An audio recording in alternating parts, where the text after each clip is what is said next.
Alexandre Melnik. Je suis fondateur et président de l'ASBL, la Lyre émigrée, émigranska Lyre,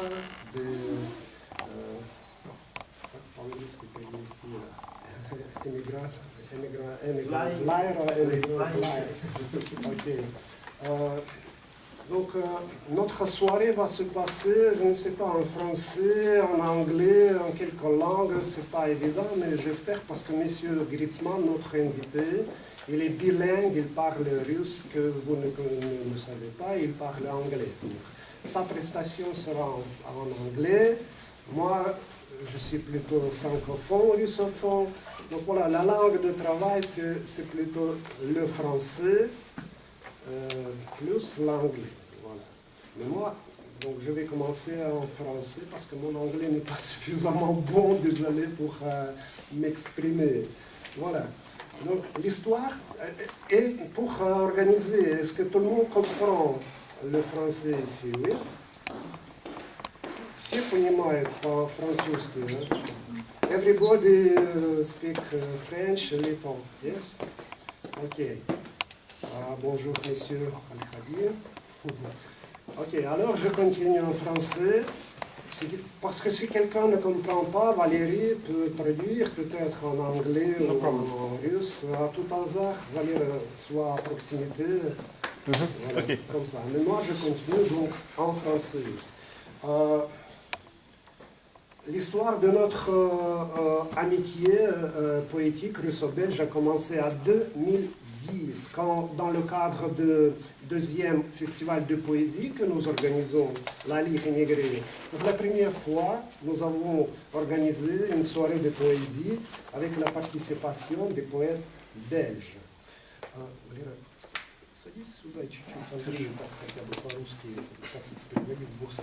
Donc il va traduire doucement à André qui ne parle pas français. Tu vas prendre la chaise et tout ça. I understand the general idea. Yes, okay. I'm nodding. Do you speak a little? No, I don't, but you understand. I'm nodding. Very well. Okay. Je comprends tout, mais je ne peux rien dire, malheureusement. C'est comme ça. C'est très connu pour les Russes.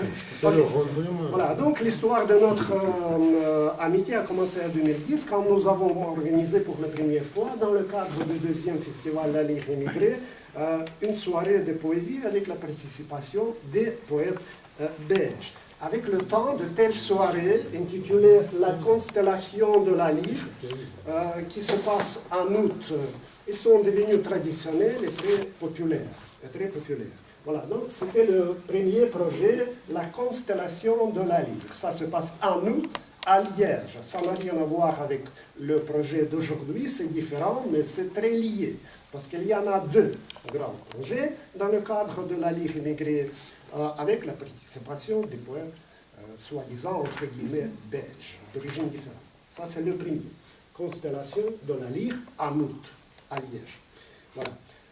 À part ça, à part ces projets de poésie, chaque année, chaque automne, nous nous rencontrons dans le cadre de notre projet intitulé les rencontres automnales de la Lyre émigrée à Bruxelles. Voilà.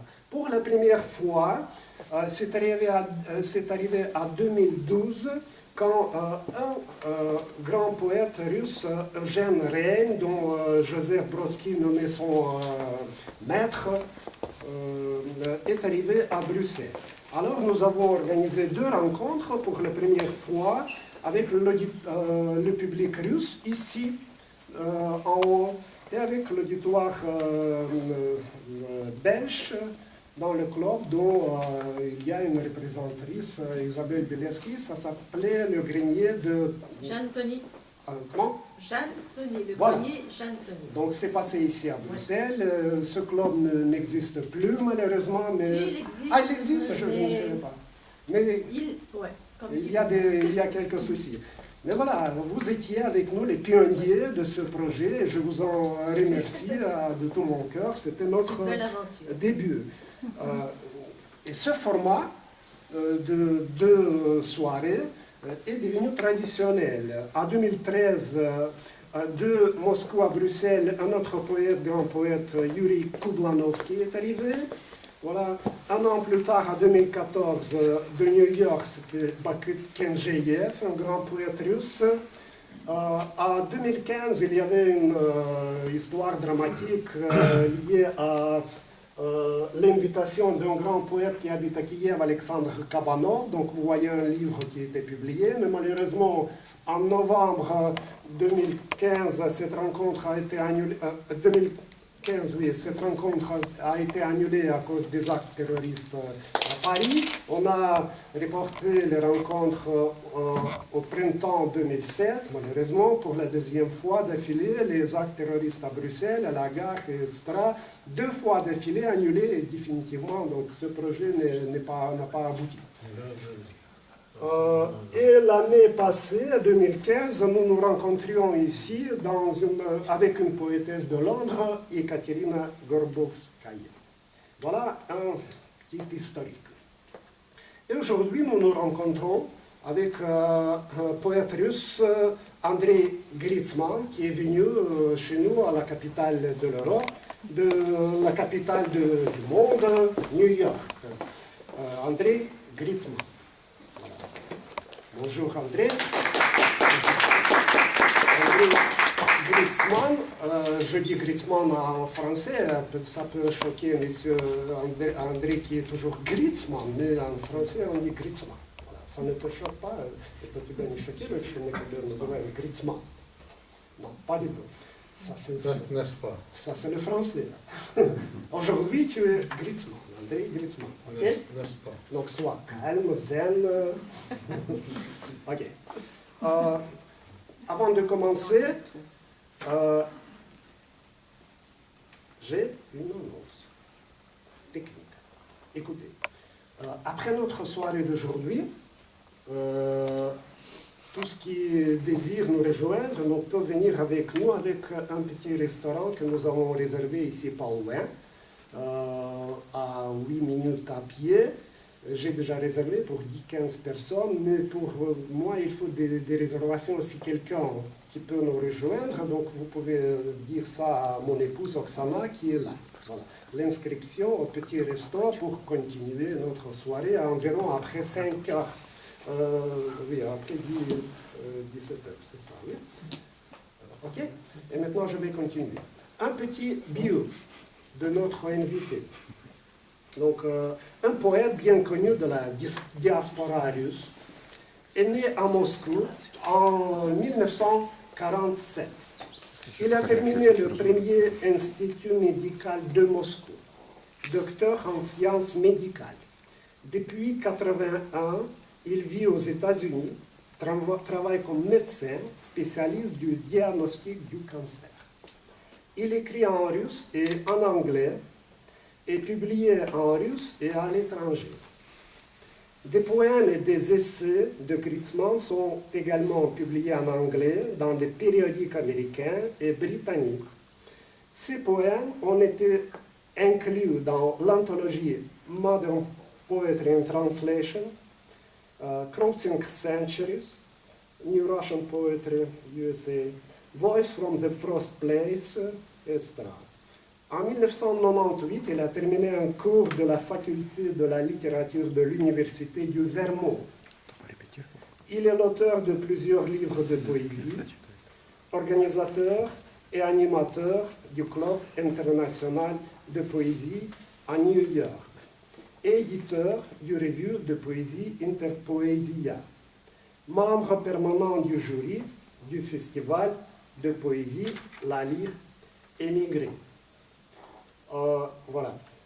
Pour commencer, je vais poser une question à M. GRITSMAN.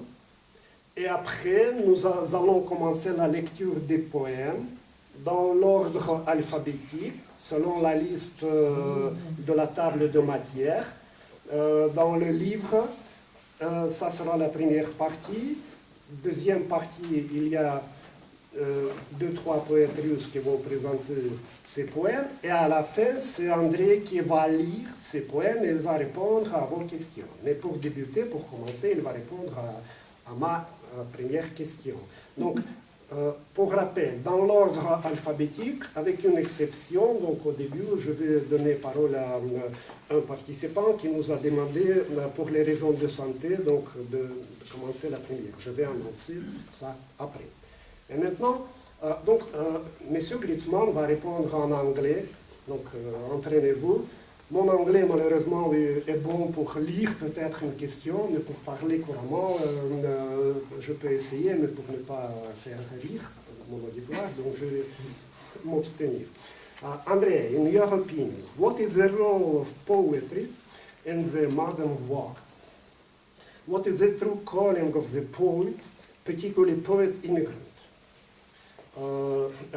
who is trying to combine barely compatible things to incorporate into the literary life of the new country and maintain and preserve his own national and language identity. First of all, can I have the question? Okay, this is the question, right? Sasha? Okay. Secondly, can I ask everybody to raise hand who speaks and understands English? Okay. So there are people who don't know English, right? No, I understand English. Et la moitié parle comme ci, comme ça, mais la majorité, je crois, comprend. So who can translate into French for those who don't speak? Valérie. Huh? Valérie. Valérie. Well, yeah, but we have to have respect for people who don't know English. So you can translate into French, right? Oui, il faut respecter les gens qui ne parlent pas toutes les langues, donc on va essayer de Donc traduire il y a en des français gens qui ne également. comprennent pas, qui ne Pour comprennent pas. tous ceux qui ne comprennent pas l'anglais, on va faire de la traduction en direct. Right? Yeah, because otherwise it doesn't make any sense. Okay. Poetry is the modern. Okay, first question is, what is the role of poetry in the modern world? The role of the poetry in the modern world is the same as was a role, in my opinion, as was a role of the poetry in the world of the caveman. Okay, when the poetry started. Poetry is the oldest, the most ancient form of art, as ancient as the cave paintings in Lascaux. You're familiar with the Lascaux caves, you know, these first paintings in Lascaux, which was from France, right? La poésie, oui, c'est juste, la poésie est aussi ancienne, c'est un des arts les plus anciens, parce que même les hommes de caverne ont parlé de Lascaux. Lascaux, in France, ça se right, trouve yeah. en France, ils commençaient déjà à dessiner, parce que au départ c'était des dessins qui se transformaient par après à des poèmes. Yeah, well, also in France, let's say, menestrels, right, menestreli, walking around in the villages and singing songs and all this, or in Sufism. I mean, this is all poetry, or prophets in ancient Judea. This is all poetry. So basically, la poésie est très large, donc elle englobe en soi aussi la chanson. Les gens se baladaient dans les rues, avaient des motifs de chant, et donc ça se transformait évidemment par écrit en une poésie. Et donc la poésie a plusieurs facettes qui sont très différentes, mais qui sont tout aussi importantes. so now what's going on, the professional historians, with all due respect, are trying to make some sense out of what's going on. Politicians are trying to impose their own sense of what's going on, and usually wrong, and causing wars and disasters, as we know. Okay? Les politiciens dans le monde aujourd'hui jouent un rôle important et sont souvent la cause des conflits dans le monde, ou bien des tensions dans certaines parties de la planète. Yeah, and fiction writers, prose writers, are telling the stories about what's going on. Poets, et ceux qui écrivent de la prose, ou ceux qui écrivent de la prose, ou ceux qui écrivent de la science-fiction, essayent de relater ou d'imaginer des événements. Валер, я думаю, что давай сделаем так. Я буду говорить более крупные блоки такие. Хорошо, Ты общий смысл, может быть, не каждое предложение, потому что иначе это будет Да, я общий. общий смысл. Да? Je vais résumer donc, hein, pour ne pas couper chaque fois. Voilà. Okay, now the poets, who by definition are crazy people or some people with some certain abnormalities, because it's a certain vision and feeling of the world, they transform that and express that in a certain indirect way. Okay, so they show this. So whether you understand it or not, so they express that and explain world in some kind of indirect, distorted way, which contains some indirect and distorted truth, if it's a real poet. Okay, but it's distorted and indirect, but truth somewhere. Okay, so that's the role of poetry in the modern world, and that's what we're doing here. Donc, M. Gritsman disait que le rôle du poète est tout à fait différent. Il sert un petit peu de transmetteur d'émotions, mais aussi de pensées. Donc, c'est eux qui expliquent un peu le monde, évidemment, aux gens, en essayant de capter la vérité des choses pour pouvoir justement la transposer à l'esprit des différentes personnes qui les écoutent. Résumé. Okay, excellent. Resume that. Okay, now, it's a good question again. Sasha is brilliant. Look, Sasha is brilliant. No, look. Это потом, ты не забегай вперед. Это Да. следующий вопрос. Подожди минуточку. Это же один вопрос. А je pensais que tu regardes le Это deuxième один question. вопрос. Всего один вопрос. Yes, What I is- am brilliant. What is the calling of a poet? Yes, It's all one question. sorry. Particularly poet immigrant. Okay. But calling of a poet is being a poet. Is respond to your own, as we discussed yesterday, to calling of your own soul. Okay, to express yourself. This is all you have to do. Just yesterday I was reading a book of Nadezhda Mandelstam about her great late husband, Osip Mandelstam. Everybody knows the name, right? And he was saying to her, poetry doesn't owe anything to anybody. Poetry has no obligation, it just exists, okay? Has no obligation. So poet doesn't represent anything, any nation, any political system, anything. Poet represents himself or herself, okay? No obligations. So this is the calling of a poet. Poet immigrant, I mean, we're not talking about political poetry. Poet immigrant, I mean, this is your own, this is poet's own preference. For instance, Poet Pavarotti. for instance, you can be a great political poet. Let's say Nazim Hikmet, okay, who was he was put in the, well, there are some Palestinian poets or whatever Irish poets. I respect that. They got into that situation and they represented their own calling, okay, but it's just happened in their life. And but basically, poet doesn't represent anything and anybody. It's poet represents himself, in my opinion. This is the main thing.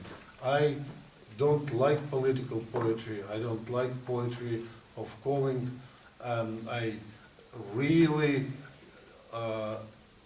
very much against the position that always Yevtushenko was taking position that in Russia poet is bigger than poet в России больше чем поэт, that in Russia poet is bigger than the poet.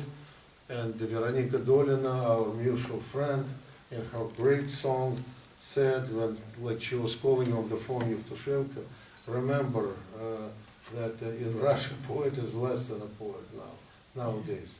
Okay, it's in Russia poet is just a poet. Just summarize. Voilà, donc pour la traduction, André a précisé qu'en fait, pour définir en poète et son rôle, le poète fait toujours un espèce d'appel à son âme.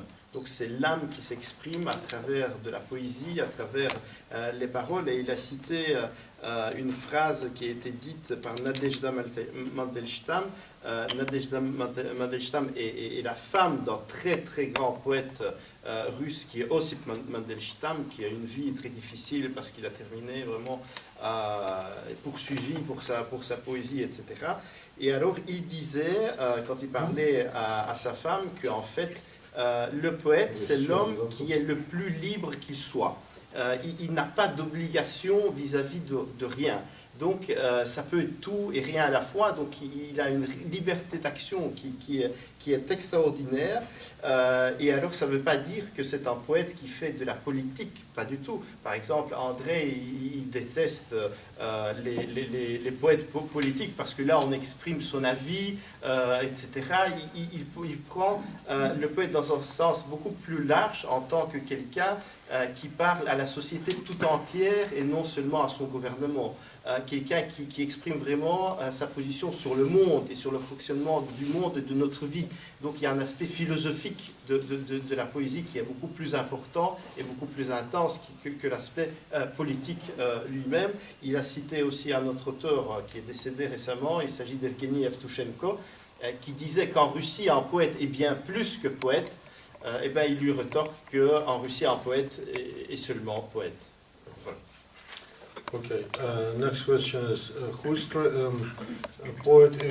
immigrant, position of poet immigrant, trying to combine barely compatible things, to incorporate into literary life of the new country and maintain and preserve his own national and language identity. Okay, first of all, poet immigrant should remain a poet, okay, and try to avoid, in my opinion, crying and whining nostalgically about his lost motherland. If poet gets on this path and continues doing this for a long time, it's a lost cause, okay, because it gets boring and it's you have to continue on with your life, because this is the exploitation of the very known theme. Many are doing that, but it's really, I think it's a lost cause, because it's a dead end. Now, this it either happens or it doesn't happen, to incorporate into new life, into new national and language identity. For me, luckily, it happened. It happened naturally. I didn't plan that, but I started writing in English and naturally incorporated into American life. I like America very much. I like language. I like local areas. I like local foods. I like, I have this feeling of the texture of life. I didn't come to New York as the Russian immigrant and stayed in New York all the time. I lived in suburban Washington. I lived in Texas. I lived in Philadelphia. I spent a few months in the South, in the capital of the Confederacy, in Richmond. Then I moved to New York. I lived in New Jersey in various places. I didn't work like a computer programmer in the bank all my career. I work in the hospital with the whole, with a lot of various people, nurses, technicians and all this. I know how these people live, how they speak. I know a lot of people who never in their lives been to Manhattan, okay? I have friends from the South, from Louisiana, very close friends, okay? I have a very close friend who is a native Cajun, who's bilingual. Her native language is English and Cajun French dialect and all this. So it's very interesting to me. Do you know French language poets in New York? I'm sorry? Do you know French language poet? No, No. it's very rare. It's very rare. Why? Well, because it's a French. There are very little French community. There is a French Alliance Institute. It's a very strong presence, but it's not. French community is not big in New York and in America for some reason. So anyway. But for many people, for instance, Russian literary community is pretty isolated from American. It's like water and butter. They're very divided for some reason. Ok. Une traduction peut-être? Résumé. Voilà, en résumé. Donc, concernant la deuxième partie de la question qui concerne la définition d'un poète émigré vivant à l'étranger, André disait qu'un poète doit avant tout rester poète, où qu'il soit. Voilà, ça c'est très important. Et l'intégration dans une société nouvelle se passe bien ou ne se passe pas bien du tout. Donc il y a vraiment, ça dépend vraiment de la personnalité, de nos souvenirs, de beaucoup de choses. Mais pour André, l'intégration aux États-Unis s'est superbement passée. Il a tout de suite été très bien accueilli. C'est un médecin avec une très belle réputation. Dans le milieu médical aux États-Unis, il a été tout de suite accueilli. Et il a su voyager. Il a connu des gens à Texas. Il a vécu à Philadelphia, à New Jersey, à New York également, en Louisiane aussi. Et partout, il a su intégrer ces textures, qu'il appelle ça, donc la texture de la population à laquelle il a été confronté et qu'il a accepté et englobé directement. Et alors par la suite, Alexandre a posé la question quid de la poésie francophone aux États-Unis. André a répondu qu'en fait les francophones sont bien trop peu nombreux.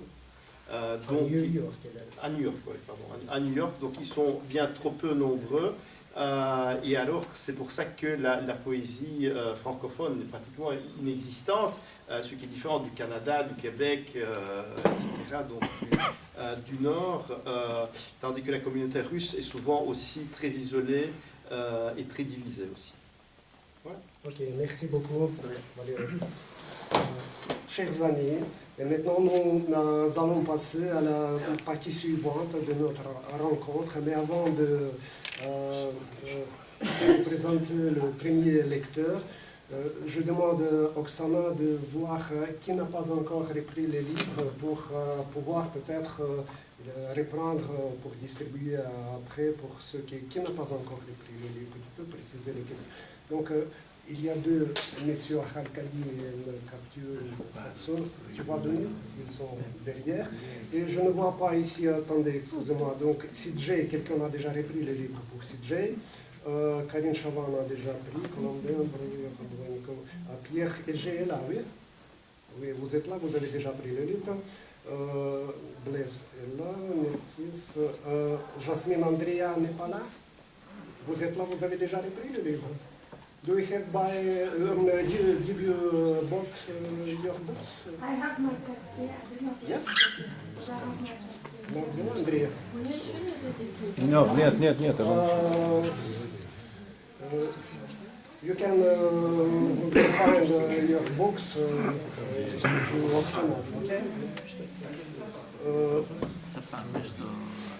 Stéphane Pouvel, vous avez déjà pris Isabelle, et c'est tout.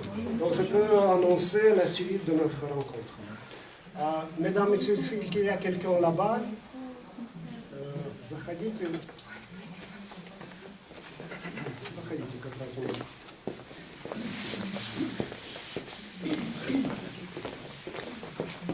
Monsieur Razumov, regardez bien s'il y a des chaises, s'il n'y en a pas, Mishava. Okay. Est-ce qu'il y a assez de chaises? Если нет, то... Надо? Надо, нет? Attendez, on va voir s'il y a des chaises. Si on a besoin de chaises. Peut-être Sacha rappeler la question posée et André a répondu le sens de la question qui a été déjà posée. машину. Хватает. Есть, да? Да.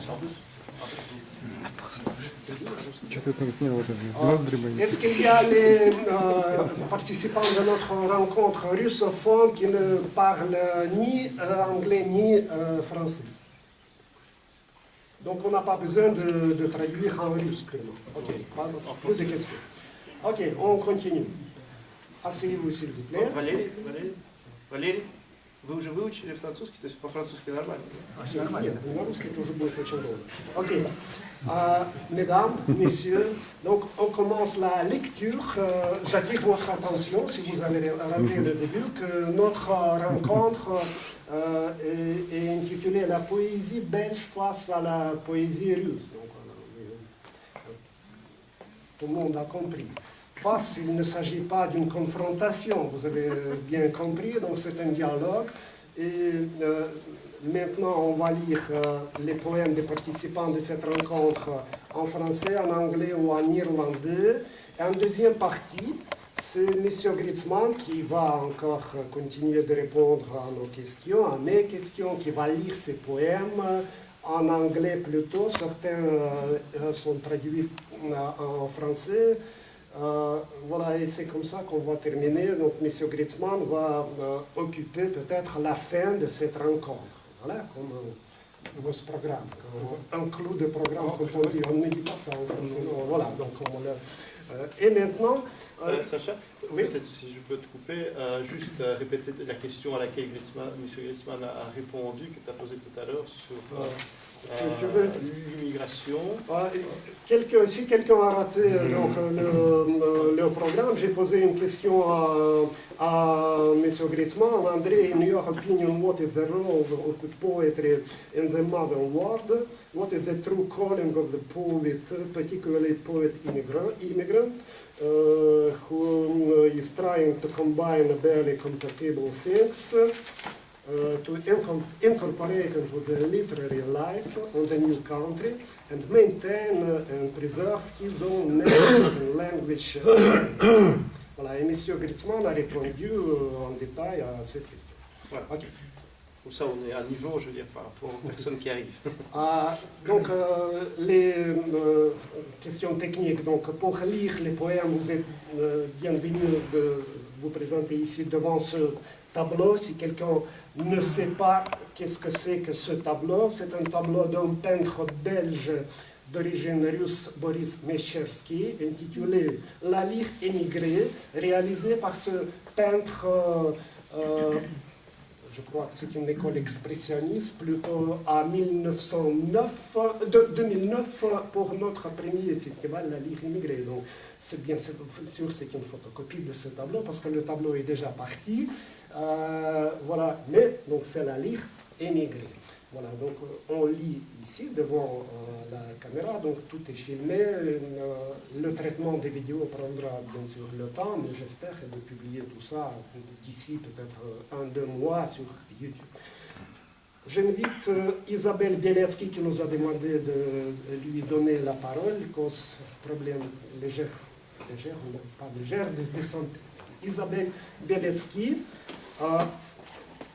Avant que Isabelle vienne, donc je vais lire quelques mots à propos de ces poèmes. Donc Isabelle Bieletsky s'est présentée avec les mots suivants. J'ai choisi ces 3 poèmes parce que, très modestement, en parlant d'objets de la vie courante, une tasse de thé, des feuilles tombées et un frigo, j'adore des questions plus graves qui nous concernent autant que la vie, la mort, l'éternité. Voilà. Et encore question technique. On a 3 ou 4 personnes absentes, donc je crois qu'autour de 5 minutes.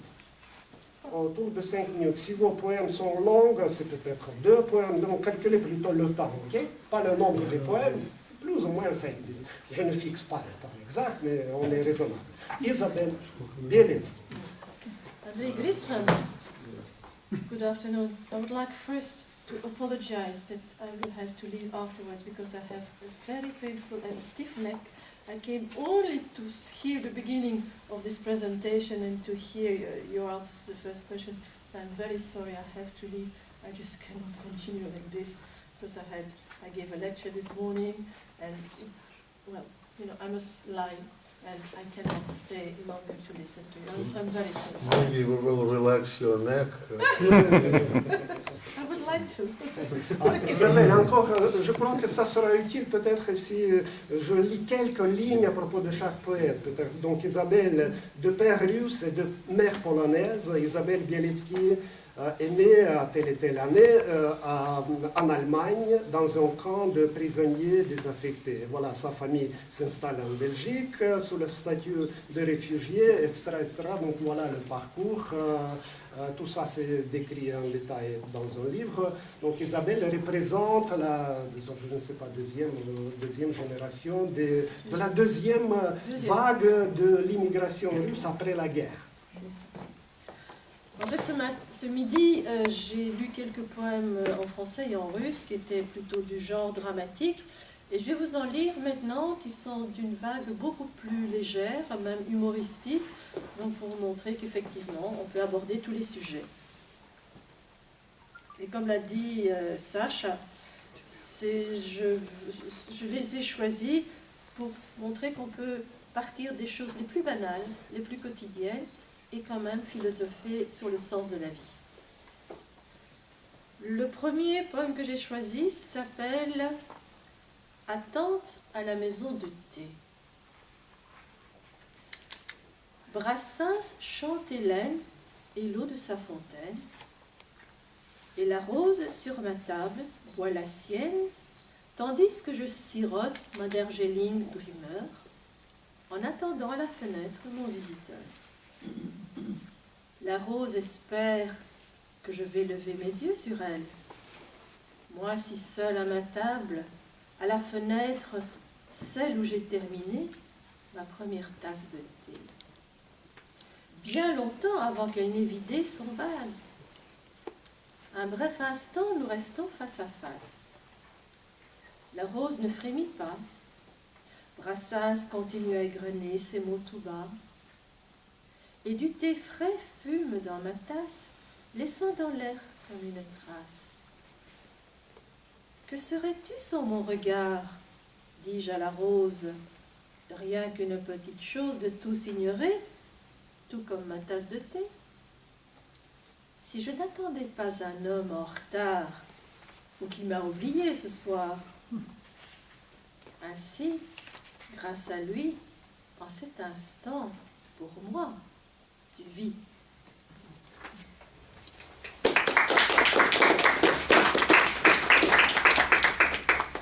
Il y a un second poème tout à fait humoristique que vous avez tous vécu certainement dans votre longue vie. Décès dans la cuisine. On croit les objets éternels. C'est une constatation douloureuse quand il vous claque entre les doigts. Mon lave-vaisselle est mort. Étrangement, j'avais cru qu'il me survivrait, qu'étant fait de métal et de vide, il traverserait ma vie en allié fidèle et dévoué. Alors que moi, faite de chair et de sentiments, qui me ronge bien mieux que la rouille qui ne l'atteint pas, il était inoxydable. Oui, moi, je me sentais bien plus périssable. Je le secoue gentiment, espérant qu'il n'est qu'essoufflé, ou grippé par un pépin. Un peu de gras. Mais non, il se tait, gueule ouverte. Peut-être qu'en le bougeant, ouvrant et refermant la portière, comme on le fait avec des noyés, en soufflant dedans, tout en appuyant sur ses côtes ternies. Il ne peut pas, tu ne peux pas me faire ça, me laisser en plan après tout ce que j'ai fait pour toi. Savon, sel, liquide de rinçage, tout le tintouin, et me voilà bras ballants, avec la vaisselle orpheline qui me regarde de travers, barbouillée de sauce et de chagrin. La vaisselle et moi, on prend notre courage à deux mains. On frotte, on rince, on essuie, un regard posé sur le mort, avec l'espoir idiot que demain, après une bonne nuit de repos, il se réveillera fringant. Je range la vaisselle sans bruit, et puis je m'installe dans la cuisine, un verre à la main pour le veiller. Et cette question, à quand mon tour?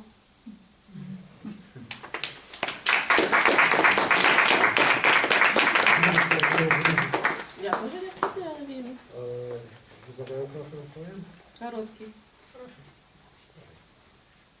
C'est un poème très court et plus poétique, donc je vais le lire en temps. C'est pas une histoire, c'est un sentiment. En forêt.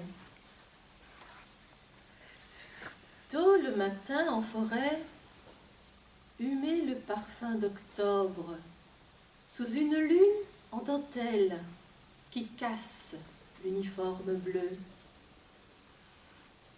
Marcher dans les feuilles, les dorées, les brunes, les vertes encore, sur un coussin d'air. L'âme s'échappe alors, par bouffées légères, rencontre le brouillard dans le sous-bois.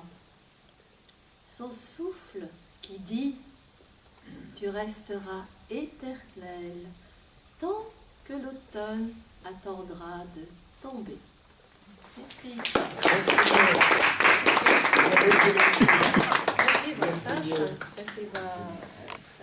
Merci d'être venu malgré les petits soucis. Oui, oui, c'est, voilà, ça arrive. Merci. Ça arrive. Merci à votre attention. Merci. Excusez-moi. Chers amis, une petite minute de la pub. On ne peut pas vivre sans pub, bien sûr. Donc, je vous annonce qu'on a ici des recueils de poésie de 2016, la constellation de la Lyre, et 2017, le même titre. Donc les recueils sont disponibles pour ceux qui veulent les acheter après notre rencontre. Voilà, c'est 2 rencontres avec les poètes belges dans le cadre du festival que j'ai déjà dit au début. Il y a quelques livres consacrés au même projet dont j'avais déjà raconté. Voilà, le même projet, les rencontres automnales avec 2 poètes russes. Voilà. Après les rencontres, vous pouvez les acheter ici. Micha, ты всех, Да, да. Et maintenant, on reprend donc l'ordre alphabétique et j'invite notre ami depuis 2010, je crois, Al-Khadi Adam Agabeldour. S'il vous plaît,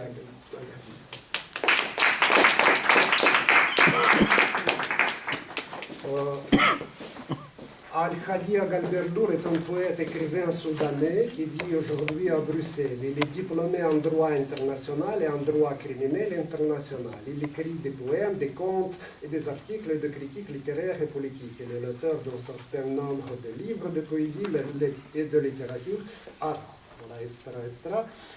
Pour décrire ces poèmes choisis pour ce recueil, Monsieur Adam Agabeldour a écrit la poésie écrite par un poète soudanais. Voilà, c'est moi qui ai transformé, mais c'est le mot. La poésie écrite par un poète soudanais dans sa langue natale en arabe et qui parle de l'amour, de la beauté et des nobles sentiments. C'est un genre de poésie qui touche le monde réel, celui des rêves et des fantasmagories. C'est aussi une poésie qui est imprégnée de l'environnement, des différents endroits où a vécu le poète, l'Afrique, l'Europe et les pays arabes. C'est une invitation à l'amour, à la fraternité et à la paix. Donc les poèmes sont en français, oui, cette année. Parce que ça dépend. L'année passée, c'était en anglais. Ok, je vous en prie. Merci Alexandre, merci André, merci à tous. Aujourd'hui, je lis en arabe vite un texte, après je lis partout lire en français parce que tous les jours je lis en anglais, mais ça va changer.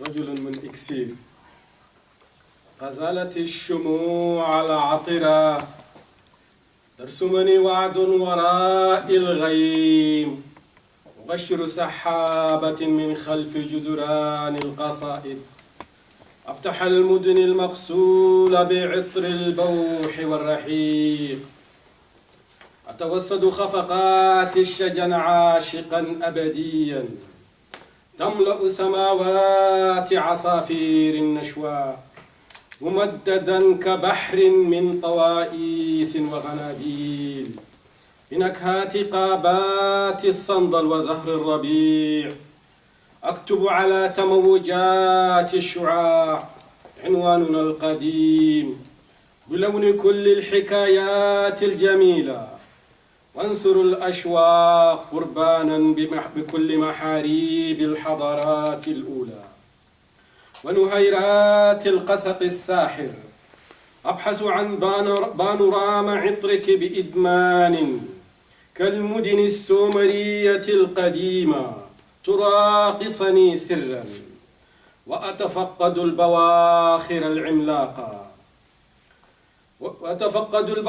العملاقة وشلالات الكواكب البعيدة، وأجدك في كل رعشة دلتا ومرفأ من حرير، وجدك في كل رعشة ودلتا ومرفأ من حرير، ويوتوبيا من بخور اللهفة الرغراقة، تسوقني معك فراشات الأحلام أنشودة وفيثارة، أتردد كصدى نواقيس من أرخبيل مهجور، أحلق عبر الفضاءات المدوزنة بالتأملات، وصورتك تملأ حقائبي وبطاقات سفر الطويل، ومعا نحتسي نخبا للعناق بسمالة المشهد على شفرات الشموس العاشقة، ونبني من بقايا الصنوبر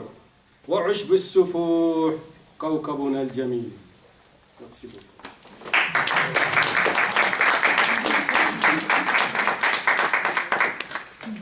Comme tous les traductions en français. Ok. Et donc, c'est la traduction en français de ce poème que son ami va lire. Ok, le poème s'intitule Un homme de sapin. Chantaient les cygnes adorantes, dessinaient une prouesse de derrière les nuages, qui enlève l'écorce de derrière les murs des poésies. Je conquiers les villes lavées de mots et de parfums, je pose ma tête sur l'oreiller des amours éternels qui remplissent les cieux d'oiseaux de bonheur, rependus comme une main de paon et de calabre avec le bois de santal et des roses de printemps. J'écris sur les vagues de la lumière notre ancienne adresse, de la couleur de nos belles histoires. Et je sème mes sentiments comme une offrande du haut de toutes les cadètres des anciennes civilisations qui ruissellent comme les aubes célestes. Je marche, je recherche le parlement de tes odeurs qui m'ensorcellent, comme les anciennes villes sumériennes qui me font discrètement danser, danser, danser. Je contrôle les grands bateaux et les cascades des astres lointaines. Et je retrouve dans toutes les tremblements des deltas et des ports de velours de l'utopique, des effluves, des envies bouillonnantes qui me conduisent vers toi, dans un nuage de papillons de rêve, comme les ondes de poésie et de musique qui résonnent comme les échos des archipels abandonnés que je survole au-dessus des espaces réglés de l'espoir. L'espoir, l'espoir est ton image remplie mes valises avec le document des voyages lointains. Lointains, lointains, et nous buvons nos baisers jusqu'à en être ivres, ivres, ivres sur les bords des soleils amoureux. Nous construisons avec les branches de ce qu'il nous reste de sapin notre cabane d'amour. Merci.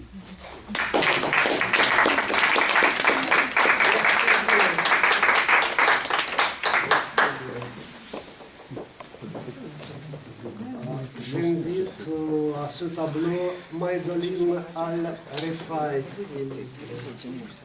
qui va lire le poème en anglais.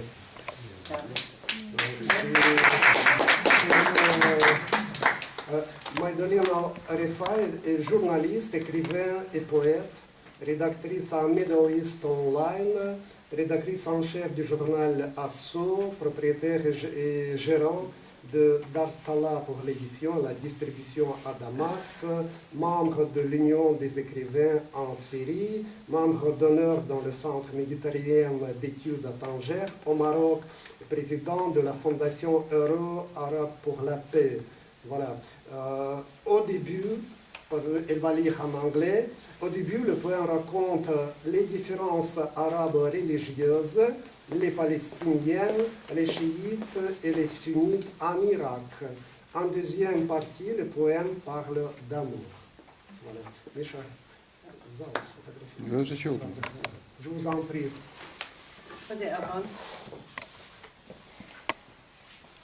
بانوراما لعام مضى. عام مضى ومصباح حبك ما ذوى، يراقص النجم الذي من فرط غيرته هوى فوق غابات التجلي وارتعاشات المدى، مسربلا بالآه والنجوى على امتداد البيض من أيامه الحبلى، بتعرجات الساعة الأولى من عامه الموسوم بالشجر. عام مضى ومراجل الأحقاد تنفث سمها، ومراجل الأحقاد تنفث سمها الممزوج بالدسم، وتشيد الأسرار حول قداسة الأوطان وطهر الأنبياء وعيون الأمهات الباكيات على ما تبقى من الجثث النازفات بالرماد. همجية أحقاد قوم من بني صهيون أورثهم بالفور وعدا من خراب، ومن سراب الكذبة الأولى بأن هذه الأرض موروثة، أو هكذا قرر جدهم تيودور.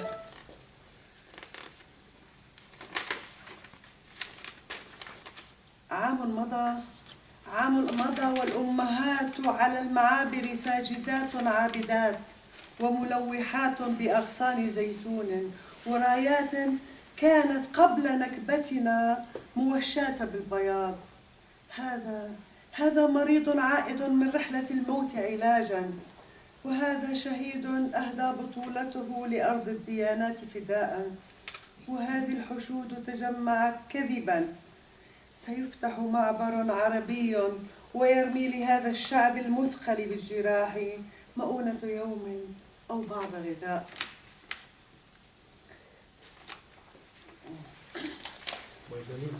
Vous pouvez peut-être continuer en anglais.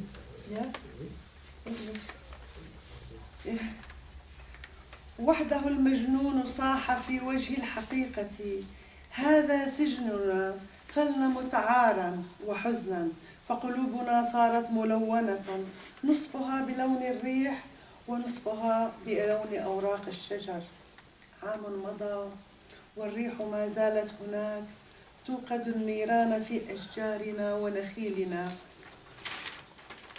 سنية شيعية لا فرق في تدميرنا، في قتلنا، في البحث عن سبل لربط مصيرنا بحثالة أحلامها أن نموت بغيظنا، غضبا وحزنا، غربة وتشتتا، ويغيظها أن نقتل أسيادا لها. استباحوا أرض هارون الرشيد بسعفها ونخيلها وحنائها. عام مضى وأمة يعرب ما زالت تشهر سيفها بشراسة بوجه طواحين الهواء، وترفع أشرعة تساير ريحها المجنونة من زمن الغباء. مرحى لكف تسربل قيدها بارتعاشات الرعونة وانقسامات الدول. عام مضى عام مضى وعقارب الروتين تمضغ وقتنا والقابضون على منصات الحياة يتلاعبون بقوت الشعب من غير خوف أو وجل. عار عليهم أوليسوا أبناء الوطن؟ عام مضى والياسمينة ها هنا تشرب من ماء عطرك بلسما.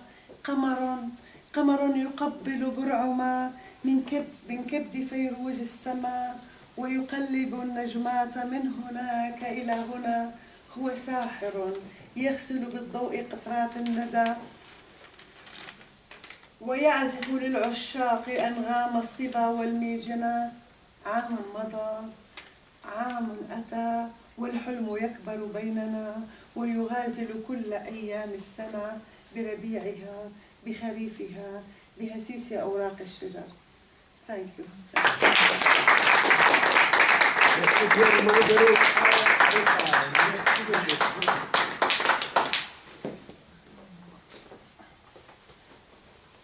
Voilà. Le poète que j'invite est venu chez nous de la France.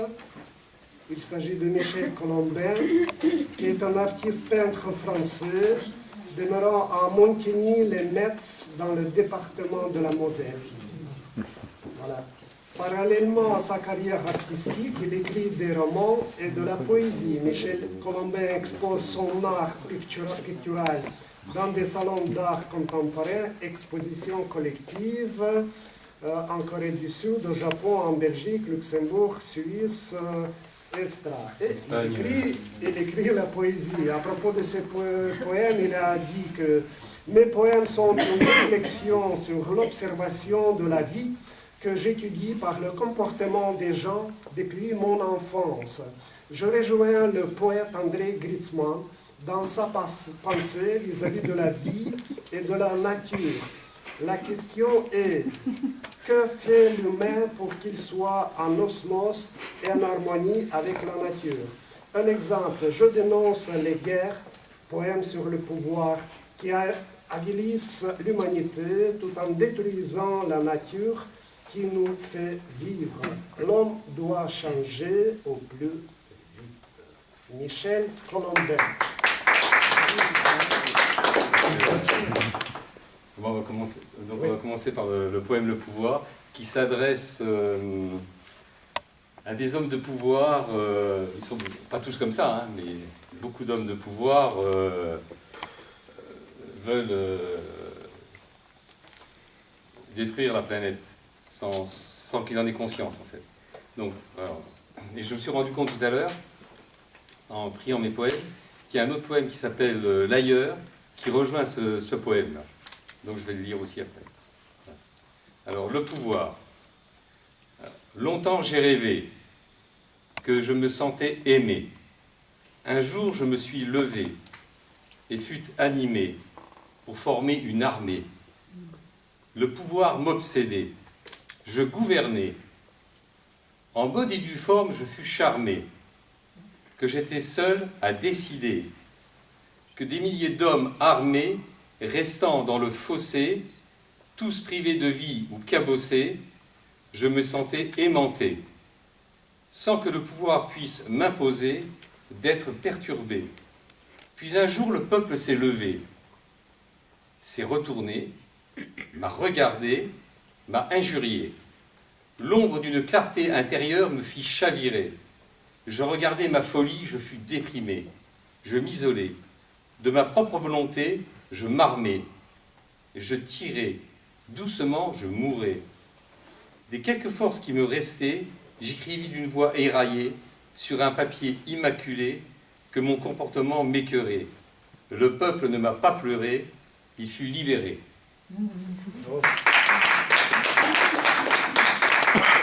En fait, un poème qui n'est pas dans le recueil, mais je me suis aperçu tout à l'heure que ça pourrait être la suite.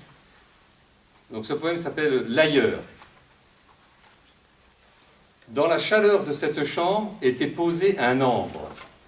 Je le regardais, le voyais, m'écrire son passé, que j'ai analysé, en rêve, sans trêve, dans les zigzags d'un escalier en acier, qui m'aiguilla, puis me plongea vers l'ailleurs, avec ardeur, d'un souffle fluide, d'une voix liquide, en mon fort intérieur, je parlais à l'ailleurs.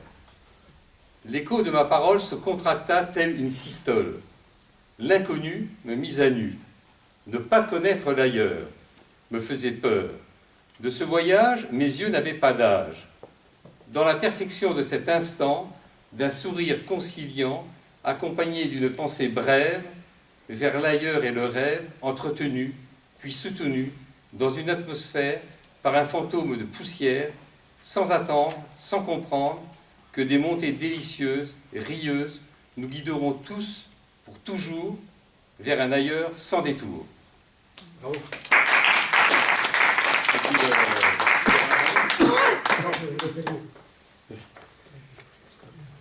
et après, ça s'adresse à... Ça peut être une suite aussi à mon ami. Donc, avoir un ami. Voilà. De tes mots agiles, quelle aventure! Je reprends haleine avec allure. Au souvenir d'heures d'absolue tristesse, mon ami, miracle de délicatesse, tu es atome de lumière qui accélère nos membranes de vie, mon précieux ami, tu convies dans tous mes encores que maintenant j'ignore, place forte. Dans mon inconscient, tu m'apportes toute la vérité, sans autorité, je te regarde, je te bavarde. Tu es mon ami pour toujours, le guide de mon parcours, dans la puissance de l'invisible, du temps visible, afin de poursuivre et de survivre.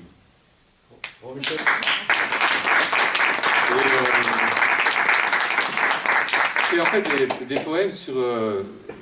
je dessine beaucoup dans la rue, je suis du modèle vivant, je dessine toujours sur... jamais d'après photo, toujours sur le vif. Et puis donc je fais des poèmes, quand je dessine dehors, ben, il y a des poèmes qui viennent. Et comme j'ai fait beaucoup de montagne, je vais beaucoup en montagne encore, et j'ai fait un poème sur le berger, j'ai fait un poème sur le berger, je l'ai fait hier, avant-hier, sur un berger qui est dans la montagne. Voilà. Donc, merci bien, monsieur Colombert. La France. Vive la France. Lyre de Brouwer.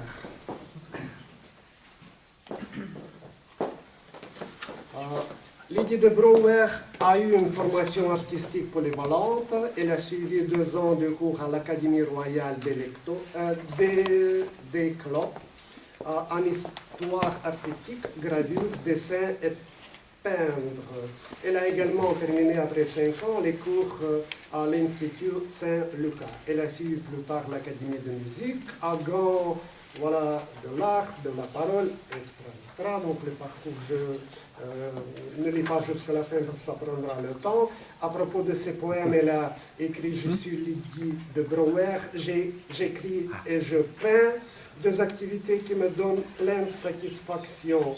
J'ai appris de la vie qu'en quittant plus souvent des chemins traditionnels, j'en suis d'autres que ceux que j'aurais sinon parcourus, etc. Lyre de Brouwer. Je vous en prie. Je suis, le point central de son identité. Suis est ce que incarne et contient au sein de moi-même l'identité individuelle. Je est une déclaration positive. Suis est un élément qualitatif. Je est masculin. Suis est le principe féminin. Je, ce qui est mon identité dans l'esprit. Suis, ce qui contient et incarne je suis, qui je suis, je m'appelle et je suis l'idée.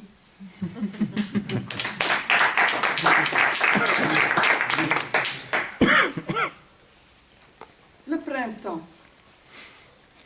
Jour après jour, je t'aime. Renaissance est ton nom, belle nature. Tu essaies de plaire et déployant tes autours. La rosée du matin perle en toi, tout se mue en pureté et en bonheur. Printemps, tu es douceur. Tes couleurs sont divinées. L'infini se paraît de rire.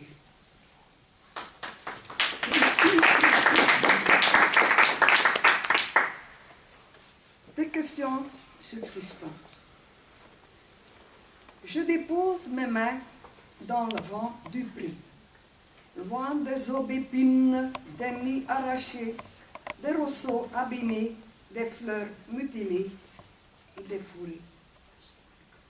Chaque jour est pour moi un cadeau en partance. Des noms, peut-être. Je pense en bref, avec continuité. Dans une mer de rêves, j'imagine la vérité. Mais on retourne les questions comme le foin de nos prés. Les coquelicots, voyant, poussant leur tête au beau milieu d'un pont voyant champ de blé. Le coquelicot. Quelle jolie fleur, le coquelicot, si rouge, tendre et légère. Elle est princesse des champs. Lueur éclatante sous le soleil, tremblant sous le vent. Elle s'épanouit en liberté.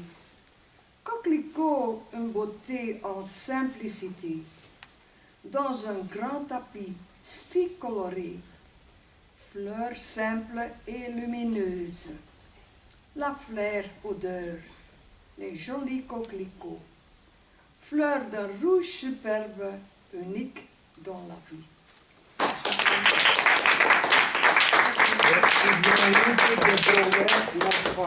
Depuis des années et des années. Merci pour votre fidélité.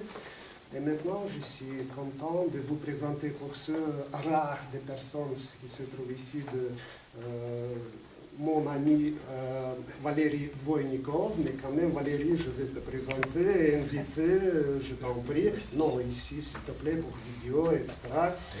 Valérie Dvoynikov. Valérie, пожалуйста, вставай. Valérie Dvoynikov est poète, essayiste et traducteur belge d'origine russe qui est né à Kiev, voilà, fils du célèbre judoka, du même nom, vice-champion des Jeux Olympiques. Papa, pour toi. Oui. Vous connaissez la majorité des gens qui se trouvent ici, que Valérie est fondateur de la fondation, surtout Pierre le Grand. Moi, en tant que liégeois, donc je suis fier de voir dans notre ville un monument de Pierre le Grand inauguré cette année à cause de tricentenaire de ce jour, le Pierre le Grand en Belgique. Avant de commencer la lecture de ces poèmes, donc Valérie Dvoynikov a écrit une petite dédicace consacrée à Andrey GRITSMAN que je demande à André de suivre en russe. Здесь есть текст на русском, который прошу 32 страница. 32. Он будет читать на французском, а ты следи за переводом. Yes, I know. Ну, я прочитаю. La dédicace, je vais lire, et après c'est toi. Donc, Valérie Dvoynikov a écrit: Andrey GRITSMAN est un poète surprenant qui s'impose à nous au premier regard, à la première note de la voix, immédiatement, entièrement, et je dirais même naturellement. Il suffit pour cela d'observer sa démarche légèrement chalopée, voguant entre les rives de plusieurs continents, langues et cultures, sans jamais laisser son équilibre. Pour faire face à ce colosse aux pieds fragiles, dont on mesure tout de suite la pointure, il faut se mettre au pas, sortir une poésie allant du classique au moderne, tout en restant imprégné de réflexions durement philosophiques et livré à une contemplation médusée, non dénuée de certains traits d'un humour bondissant, sans jamais pour autant y perdre ni son ouest ni son est. Une belle balade en perspective, reliant parfaitement deux extrêmes inaliénables, à l'image du parcours même de l'écrivain, situé quelque part entre l'Amérique de nos rêves et la Russie de nos sentiments. Valérie, vous invitez. Merci Sacha. Avant de parler, j'aimerais remercier la Lyre émigrée et Andrey GRITSMAN de pouvoir s'associer à notre conférence internationale qui se tient ici au Centre culturel et scientifique de la Russie. Parce que je pense que quand on a conclu avec toi le partenariat, tu m'as tout de suite dit que la poésie c'est l'avenir, c'est vraiment c'est plus haut que la politique, c'est plus fort que la politique, donc il faut que tout le monde soit poète en fait pour que la vie soit beaucoup plus belle. Et alors voilà, parmi nous il y a trois invités qui viennent donc de la conférence. Il s'agit de Anna Sergeyevna Namazova, qui est la collaboratrice de l'académie et la chercheuse à l'académie de l'université de Moscou, qui est venue de si loin pour vous écouter tous, voilà, qui est assise là-bas, donc voilà. Et alors, voilà. Bienvenue chez nous en Belgique. À côté d'elle, il y a Ekaterina Tsarigortseva qui nous vient présenter une autre fondation qui fait un travail magnifique en Russie. Il s'agit de la fondation Gorbatchev, j'allais dire non, Gortchakov, pardon. Voilà. Et alors c'est la première fois que la fondation Gortchakov est venue ici en Belgique. Et j'espère que ça vous plaît. Et alors derrière, il y a un autre chercheur, un historien qui est venu aussi de Moscou spécialement pour vous écouter. Il s'agit de Valérie Stepanov. Voilà. Bienvenue. Et alors je vais être bon, parce que je suis un peu gêné évidemment de lire. Je vais lire donc un extrait de la poésie belge face à la poésie russe qui me tient à cœur et qui a un attrait à la pensée. On a tous une pensée, je pense, qui nous traverse l'esprit à un moment donné. D'où est-ce qu'il vient, d'où est-ce qu'ils viennent ces pensées qu'on a en nous, qu'on porte en nous. Pourquoi ces pensées et pas les autres? C'est le questionnement que je me suis fait. Ça s'appelle « Nous ne sommes qu'une pensée ». Nous ne sommes qu'une pensée que l'on sème, que l'on garde ou qu'on laisse tomber par hasard, par mégarde, tel un simple reflet des rêves illusoires qui ne cessent de briller et nous poussent à croire en l'éternelle beauté que l'univers projette sur la soif d'exister de nos minuscules êtres. Nous ne sommes qu'une idée que la raison développe sur notre réalité quand 20 mystères enveloppent jusqu'au bout de la vie, du chemin, du parcours, faisant taire nos envies ou les prenant à court. Voilà. Le deuxième, je vais le lire en français et en russe pour faire honneur à nos invités. Et en fait, c'est un poème qui était édité dans une des éditions précédentes et en fait que je dédie ce soir à nos invités. Voilà. Давайте за руки держаться и вместе верить, что любовь избегнет пропасти забвения и нас еще утешит вновь. Давайте за руки держаться, чтоб с безразличием ледяным вовек не привелось столкнуться ни нашим близким, ни родным. Давайте за руки держаться, чтоб в душах не задуть свечу чудес, ниспосланных нам свыше, в дар по небесному лучу. Давайте за руки держаться, чтоб испытаний череду нам одолеть без промедления и злую превозвочь беду. Спасибо.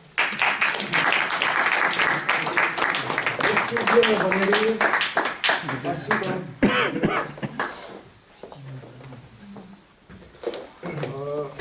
j'invite Pierre Heger qui participe à notre projet les rencontres automnales de la Lyre émigrée pour la première fois. Pierre Heger est né en 1941 dans un village de Famenne en Belgique. Après des humanités gréco-latines, il s'oriente vers la musique, piano, orgue, écriture, histoire de la musique, etc. à l'Institut Le Mans à Malines, puis au Conservatoire de Liège. Il mène de front jusqu'en 1998 une double carrière d'enseignant et de critique musicale. À propos de ses poèmes, M. Heger a écrit quelques lignes, en particulier ses poèmes, tous inédits, tentent de traduire les états d'âme du poète devant des images du quotidien, en jouant sur la musique et le rythme de mots volontairement simples. Je vous en prie. Pierre Heger.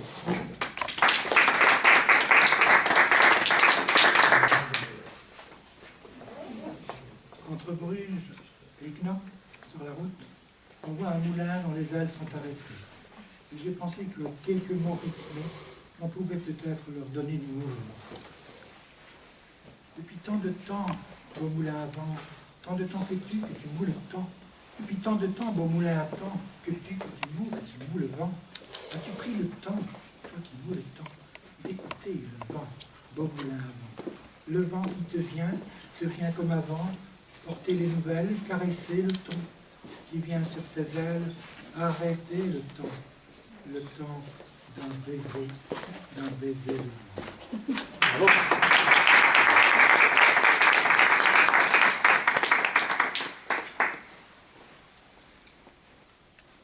Le texte suivant, c'est un petit clin d'œil à Dieu le Père. J'espère qu'il me pardonnera pour mon insolence. Un jour qu'il s'ennuyait dans son grand paradis, Dieu fit pour s'amuser un grand dessin d'un saint. Oh là, s'écria-t-il, voilà qui est joli. Et si j'en faisais deux? Question de symétrie. Le dessin prenait corps et pour le compléter, Dieu fit encore un corps bien lisse, sans poli, sans les pilosités qu'à l'homme il avait mises le faisant à sa ressemblance. Cette fois, se surpassant, corrigeant sa première création même, il fut mieux que jamais. Et il se reprenait jusqu'à ce que partout le dessin fût parfait. Quel chef-d'œuvre, dit-il, après qu'il eut fini.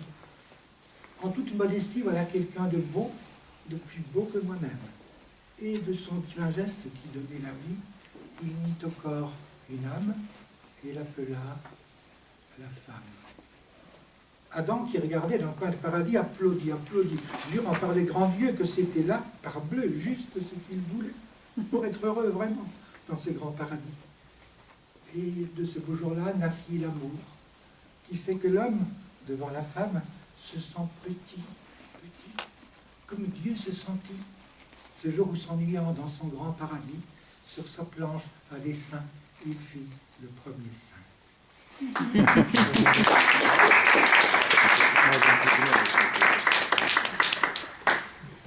Ceci, c'est une image, une simple carte postale. Tout au bout du pré, sous le saule, ami, je vais te fêter. Le couvert est mis là tout près des blés où le soleil a déjà déposé son or, son été, comme une promesse de croûte dorée, de ce pain, ami, qui sent bon la vie. Ce pain que pour toi demain pétrirai.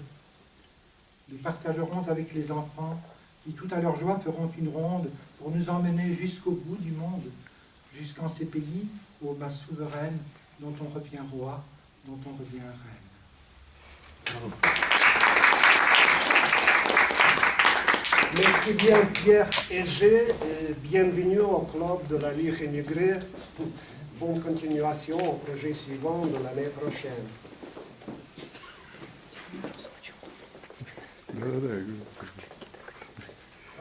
Je suis content d'inviter notre ami Blaise Captu-Forza qui anime traditionnellement notre auditoire. Parfois il réveille le public s'endormi parce que ça c'est une force, c'est toujours, c'est pas évident d'écouter, mais je vous assure qu'en Blaise comment à lire. Donc, le sommeil disparaît tout de suite. J'espère qu'il va vous démontrer sa capacité magicienne de réveiller les gens.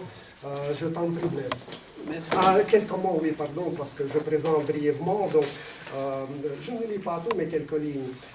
Donc, Blaise Captiu-Fotso, installé depuis quelques années à Bruxelles, en Belgique.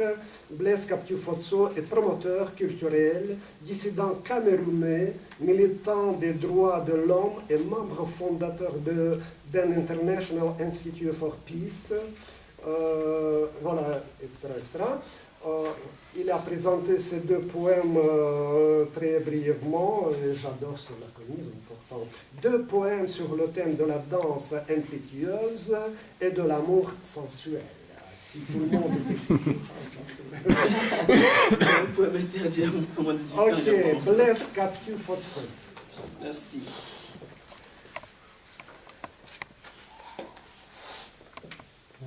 Danse. Danse. Danse. Oui, danse et chante. Chante et danse à la cadence des immortels, au pas des sacrilèges éternels. Danse, danse et chante à l'aube des lendemains meurtris, criblés de balles et des sons de canon. Chante, chante, chante et danse. Chante et danse au rythme des épées, haches, flèches qui transpercent les cœurs, tranchent les têtes. Danse et chante. Danse et chante, car le triomphe du sang a brisé le calice de l'être humain et du sentiment. Et coule le vin de gloire et des vierges pour vendre les âmes au diable. Oh, que diable, sans remords, briser les sentiments et fait vibrer l'enfer. L'enfer en enfer, sans revers pour demeurer d'enfer en enfer. Merci.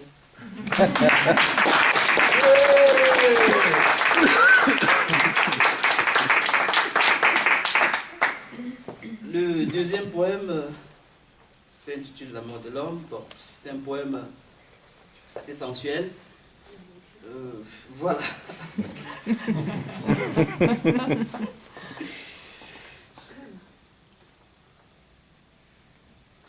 Lumière qui jaillit de la pénombre des succubes, créatures imaginaires des astres nébuleux, des jambes rayonnantes me perturbent, plonge mon cœur dans un tourbillon calamiteux.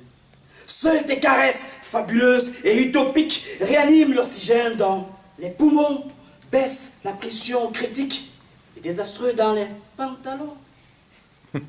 Déesse, déesse, quand tu bondis sur moi comme une tigresse et me griffes avec finesse, lorsque tes seins se balancent avec cadence sur ma poitrine en effervescence, cette sensation qui électrifie, emporte mon corps, mon esprit, et me crible de crampes et abandonne mon âme entre tes jambes, vierge. Vierge des mythes acadiens, étoile charmante et déstabilisante, des cités de voluptés florissantes, tes formes subtiles dérobent mon cœur et le cachent sous ta robe. Et je ressens le torrent de ta chaleur, tout le temps qui, comme ailleurs, je vais graver ta voix suave dans ma mémoire, pour toujours écouter tes gémissements tous les soirs. Quand nous traversons les portes de l'orgasme, loin des cités de sarcasme, soit la douleur qui m'assassine, soit le bonheur qui me réanime.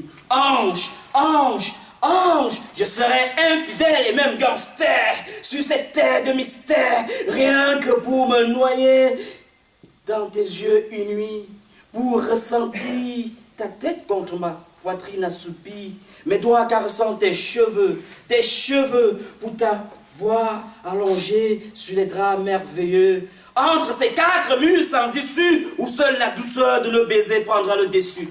Merci.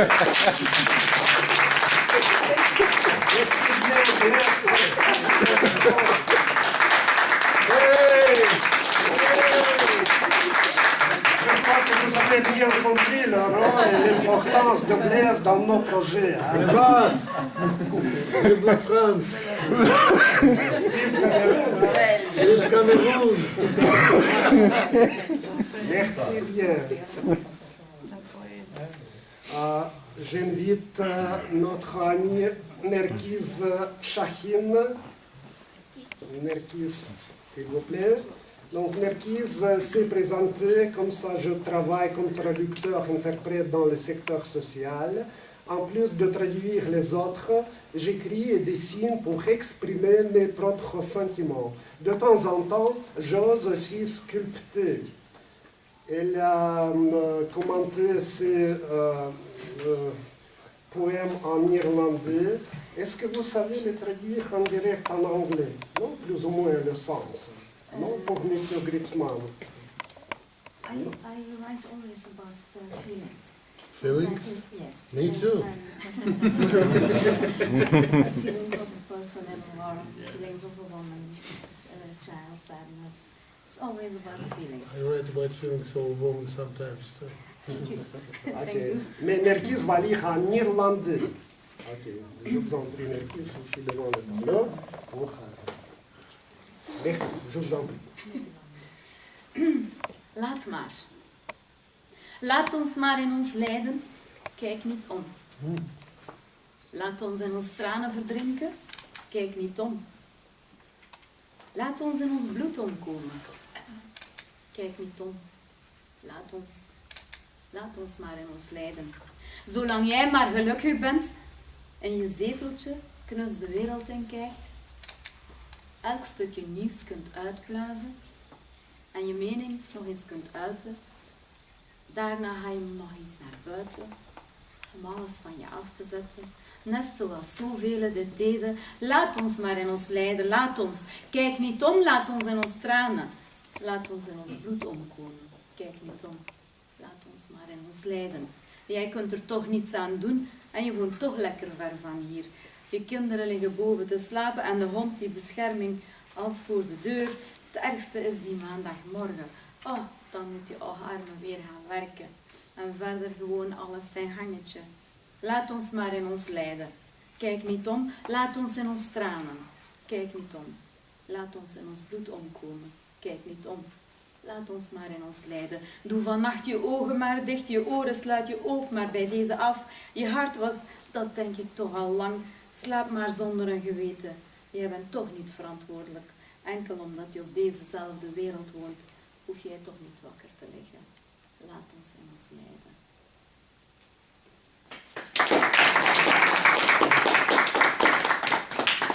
Diep van binnen. Aan de oppervlakte lijk ik rustig. Stil ben ik. Rustig en afwachtend. Diep van binnen niet. Daar woedt een strijd, als regengezelen stromen de woorden mijn geest. Als een lawine stort alles neer voor mijn ogen. Pieken en dalen van pijn in mijn buik. Als hete lava branden mijn innige tranen. Kerven beddingen in mijn ingewanden. Doorboort het verharde massa.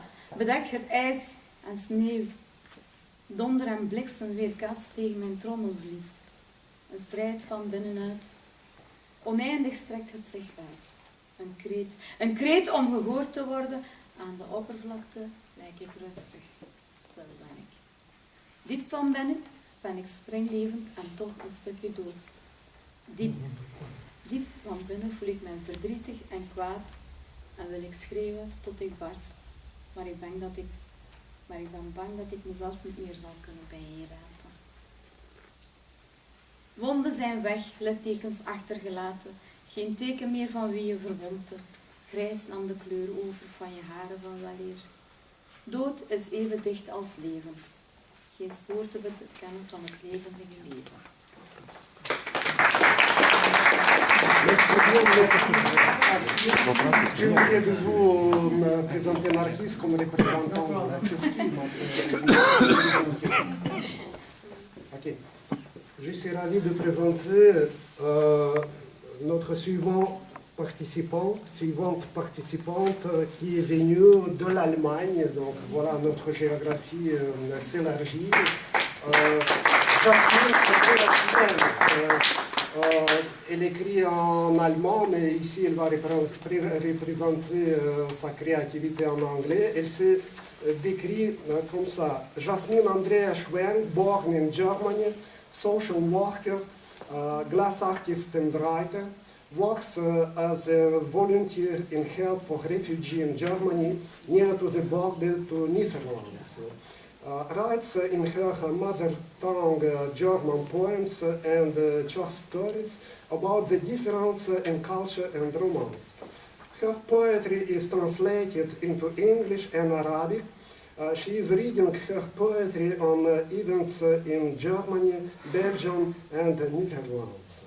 Et elle a décrit ses poèmes comme ça. My aim is to make a bridge between the different cultures.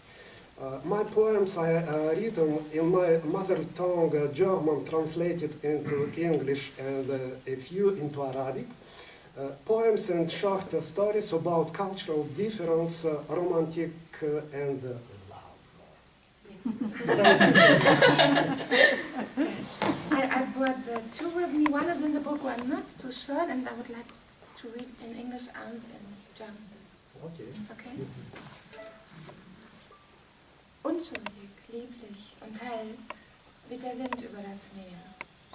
Er trägt zarte Blüten mit sich, der Duft einer anderen Welt. Gestrandet an den Klippen meiner Kultur. Ein Koffer voller Bilder und Geschichten. Süße Düfte und köstliche Mahlzeiten zwischen den verschachtelten Geschichten. Ein flackernder Bildschirm erzählt von Bomben und Terror, Gefängnisse voller Leid und Not. Eine Träne fließt leise über meine Tränen, über meine Wangen. Ich hebe den Blick, sehe in die Augen meiner einst so fremden Freunde und schließe sie tief in mein Herz. Innocent, lovely and bright, a wind is blowing over the sea. He brings delicate blossoms, the fragrance of a distant world. Stranded on the shores of my culture, a suitcase full of pictures and stories, fragrances and delicious dishes between the nested stories. A flickering screen tells of bombs and terror, prisons full of suffering and distress, a tears flowing quietly over my cheeks. I lift the gaze and see in the eyes of my once so strange friends and close them deep into my heart.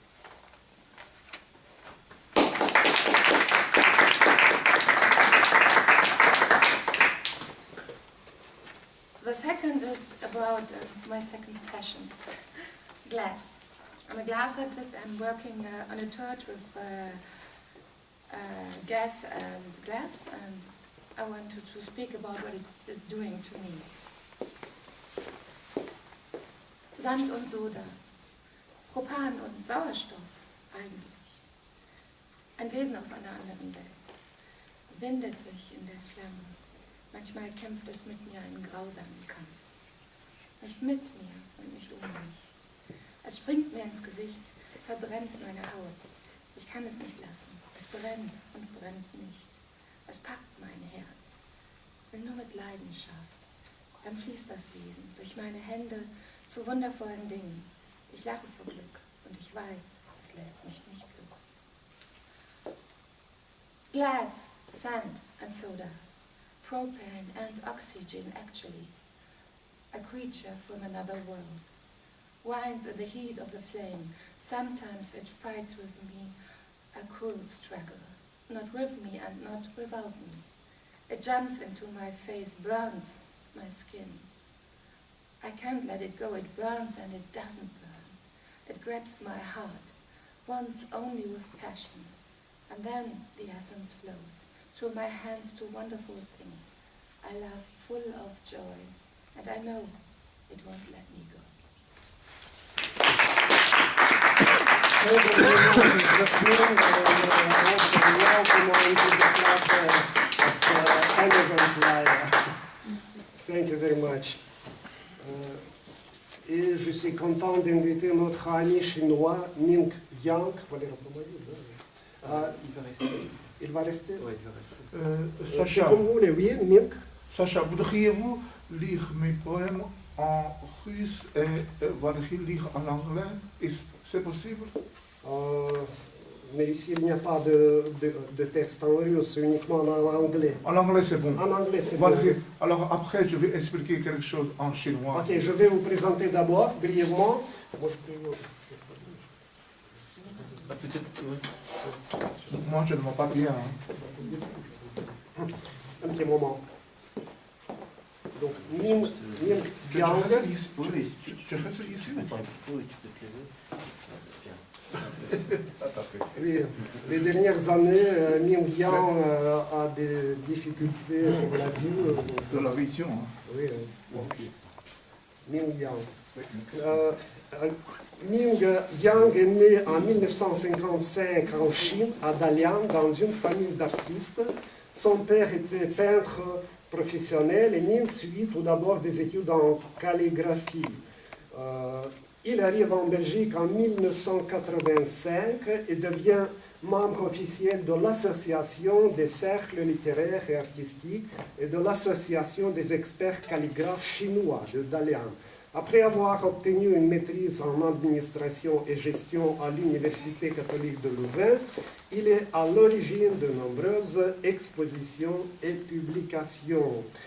Pour comprendre le sens de ces poèmes, donc une petite introduction faite par le poète même. La grand-mère de Ming était née du temps de l'empereur de Chine. Elle en avait hérité de tout petits pieds, aussi appelés les pieds en lotus d'or. Mais sa plus grande fierté était tout autre. C'était celle de préparer des repas traditionnels à ses petits-enfants. Un jour, Ming a eu la chance de rencontrer son ami, le professeur Stephen Hawking à Bruxelles. Il s'agit de l'un des plus grands scientifiques et poètes de notre époque. Pourtant, cet homme extraordinaire est condamné à rester dans une chaise roulante sans jamais pouvoir prononcer un seul mot. Voilà, c'est important pour comprendre les poèmes qui seront lus en anglais.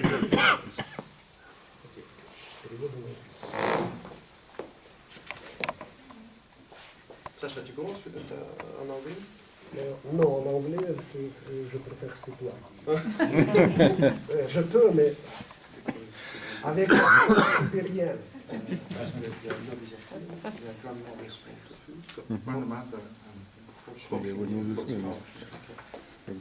Donc, le premier s'appelle, je vais essayer de lire en anglais, Grandmother's Small Tofu. Pocket scooping out flour on the pot filled with water. Small bin curds approach as it steps unprepared. Chefs in the world do not. This is not full of Chinese big cakes. Nor kilo authentic flavor of tea. The small tofu in a steamer comes from Shandong rural. There is a reverence for God and family memories. Et alors le deuxième, ça s'appelle Fortunately Meet Hawking. Donc Hawking, vous avez compris, c'est le grand scientifique de notre époque, voilà, qui est venu à Bruxelles et que Ming a rencontré ici à Bruxelles. The universe is spinning in your mind. Reverence for scientists to read your masterpiece. Computer voice express an intelligent, wise language.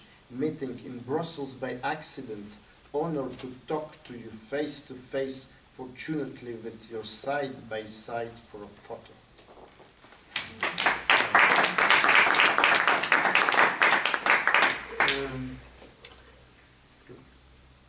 Just now, Mr. GRITSMAN talked about his feeling about the poetry. I agree with him totally. You know, since time I met Valerie and Sasha, we have 5 books published, but now they are all in China. In China, in the University of Foreign Languages in Beijing, in Tianjin, not far from Beijing, and my hometown, where even now there are many Russian people living there.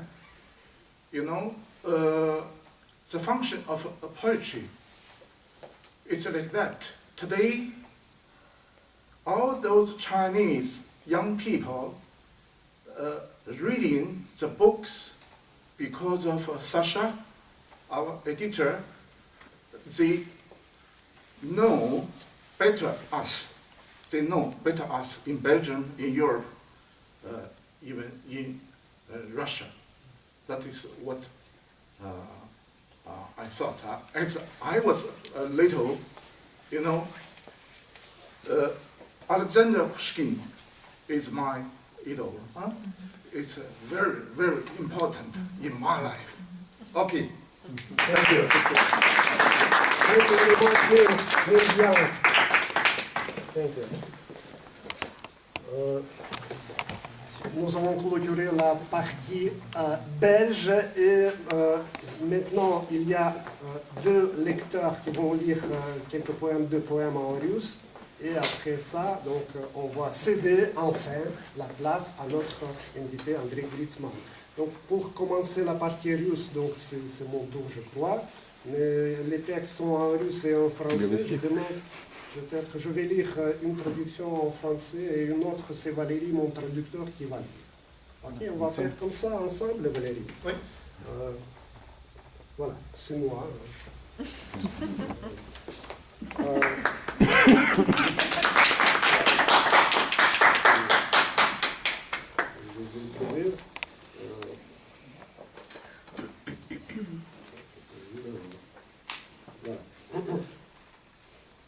Moi, j'écris en russe, c'est une traduction de Valérie Dvoinikov.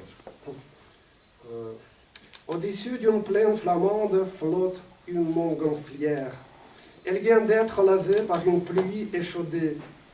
Partout s'épanouit une mélodie de sphères, reflétée par la voix lactée. Par mélancolie de Zeiss, depuis cette corbeille, j'observe la ligature du paysage mouillé, vers lequel le ballast qui me lâche s'envole, plongeant dans la boue fertile de l'humanité. La boule allégée remonte au paradis. Bientôt l'intercepteront ses gardes et nous rappelleront que quoi qu'il en est dit, le vrai centre de gravité se trouve dans les cieux. Et le deuxième, c'est Valérie qui va lire, L'hiver belge, le troisième. En français? Viens ici. Oui, en français. Je voulais dire que c'est un réel plaisir de traduire, Sacha. Voilà. Merci bien. Ça parle de l'hiver belge, pas de l'hiver russe. Mais... Vu par un russe. Vu par un russe, de Liège. L'hiver belge recouvre de nouveau les maisons environnantes par un linceul humide, la vitre est parsemée par des gouttelettes de pluie. Je bute mon front contre elle, cherchant une rime mûre. Pour dire la vérité, l'hiver n'a rien à voir. Le spleen habituel reprend ses habitudes. Mais tout cela va passer, la vie s'arrangera quand tu me murmureras, enfin, abracadabra. C'est bon d'être un Ruskov et non pas un hindou. Courir un écureuil, je n'ai jamais eu peur. Mon col relevé cache de tes dents la morsure. Et ce qui est derrière n'est plus si important que cela.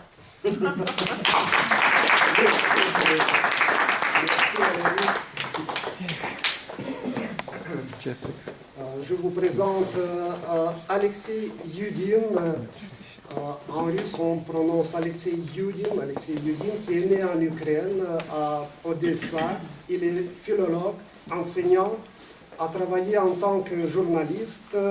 Depuis 2000, il exerce le métier de professeur au département d'études slaves à l'université de Gand. Voilà, à propos de ses poèmes, Alexei a écrit que la poésie, pour moi, est un dialogue continuel entre l'amour et sa disparition, entre la mort et l'espérance d'une vie nouvelle, entre les changements des lieux de l'existence et de retour sur la voie du commencement. Elle pourrait être pathétique, mais aussi pleine d'humour. Mes 3 poèmes évoquent un peu tout cela. Merci beaucoup, Alexandre. Et Alexis va lire les traductions en irlandais. Il nous a prévenu tout de suite que c'est les traductions textuelles de son interprète qui ne sont pas abouties. Donc c'est la traduction, la bonne traduction, c'est textuelle, mot par mot. Voilà. Pas moi, mais en fait j'ai le choix, parce que j'ai mes textes en russe et les traductions néerlandophones, moi je ne suis pas sûr que tout le monde comprend le néerlandais. Donc si vous comprenez le néerlandais... Le néerlandais c'est mieux que russe parce que... Tu peux faire, parce que pour moi c'est le son, les rimes, le rythme et tout ça qui est très important. Mais, bon, un poème en russe, un poème en irlandais, un bon compromis. Ok, vous pouvez suivre sur vos livres. En ce cas, peut-être le premier quand même en russe, parce qu'il y a beaucoup de noms des oiseaux là. Птицы спят в древесных кронах, в закоулках теплых крыш, горлица, щегол, ворона, воробей, сорока, стриж. Ясно видит голубь сонный, как прожектор опустив, на него из тьмы бездонной злой летит локомотив. И кричит во сне синица, грач, малиновка, скворец, потому что птицы слышат, что приходит им конец, просыпаются в тревоге, говорят себе: смотри, это фары на дороге, это просто фонари. Le deuxième poème, ça on peut lire en néerlandais aussi, parce que le contenu est plus important que la forme. Daar loopt over straat iemand met het gezicht van een Pool. En van de andere kant komt iemand met het gezicht van een burka. Mensen met eenvoudige Koerden, Turken of Grieken gezichten staren sterk naar tegenmoet komende mensen met Arabieren gezichten. Er lopen poezen rond met een kattensnoet. Er lopen honden rond met een hondengezicht. IJzeren trams rijden rond met de gezichten van een tram. Iemand met het aanzicht van een Armenier of Pers keek naar mensen met een zigeunersgezicht, zonder in hen zijn broers te herkennen. Hij liep rond en zocht naar iemand met een aangezicht van een prins, maar vond iemand met een Sovjetgezicht, een Oekraïner versie. Камемагриш, пожалуйста. Вот по улице проходит человек с лицом поляка, а ему идет навстречу человек с лицом никаба. Люди с лицами простыми, турка или грека смотрят пристально на встречных им людей с лицом араба. Ходят кошки с мордой кошки. Ходят псы с лицом собаки, и железные трамваи ходят с лицами трамвая. Смотрит человек с обличием армянина или перса на людей с лицом цыгана, братья в них не узнавая. Ты ходила, ты искала человека с ликом принца, а нашла с лицом советским в варианте украинца.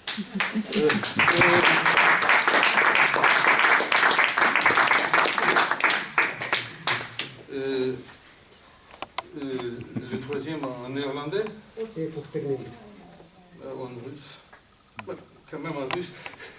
Parce que vous pouvez suivre quand même, mais pour moi c'est plus important que je lis ça dans la langue maternelle.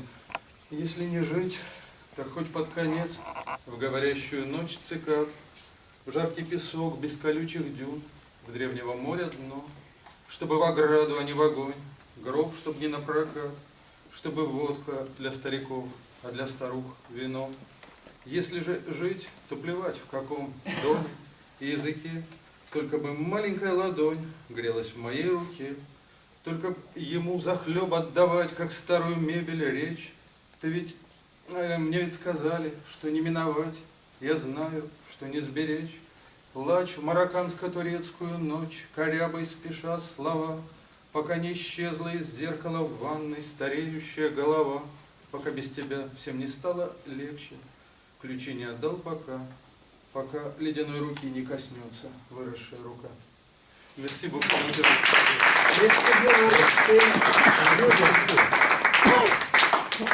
Merci bien.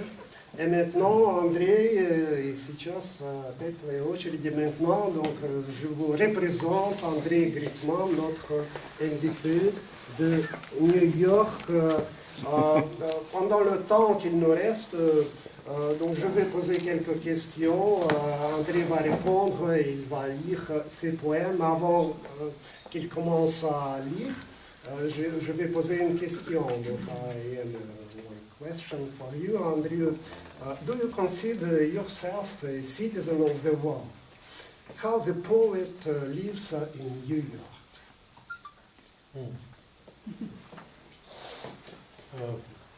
First of all, I wanted to compliment a colleague, Monsieur Eugene, for his poetry. I really enjoyed it. Thank you very much. Admire it, actually, very much. Now, don't you agree? Marina? Absolutely. She is my final judge. Well, these are two very different questions. Andrei, do you consider yourself citizen of the world? Yes, I always considered myself citizen of myself and of my own world, okay? And I could never understand passports, borders, customs, and all that. I'm a citizen of the United States, and it's a great convenience. I would say it's out of convenience. I mean, actually, I like America, and I'm proud of being an American for cultural reasons mainly, and for my. I don't want to get into that, but yes. Are you asking this question from the poetry point of view or political point of view, or what? That needs some clarification. Okay. Citizen of the world, philosophical point of view, patriotic point of view. Am I a patriot of Russia, and at night I'm crying under the blanket, missing Russia, or I'm a patriot of the United States, proudly celebrating 4th of July, eating hot dogs and drinking beer, or like, what do you mean by that? No, seriously. Everything. Yes. You know, as I said, I'm very kind of as I guess any poet, I'm a very selfish person. I'm a citizen of myself, of my own world, as I think artists should be. And I'm a citizen of my own world, and happened to be born in Russia, to be precise, in Moscow. Actually, since we're talking about this, I divide these things. I don't understand this definition, like Russian patriot, and Russia is my motherland and whatever, because Russia is huge. There is north, which I like very much. There is Siberia, which is not Russia at all. There is south, and all this. Actually, my motherland or fatherland is Moscow. That is my place. Really? Yeah, really, yeah. This is my place, which I never give up. I get to give to, and it belongs to me, like to anybody who is very possessive of Moscow, because I know Moscow better than a lot of people. This is my. What corner of Moscow? What? I grew up in the center of Moscow in a very, very old place. It's called Vtoraya Meshchanskaya Street, where this is, by the way, incidentally, this it was the what is it? Bashня Nesущевская. Sukharevskaya, yeah. There was a Sukharev Square, Sukharev Tower was there, and it's a very old street. As a matter of fact, this is exactly the street right by my building. Well, building was built, of course, later.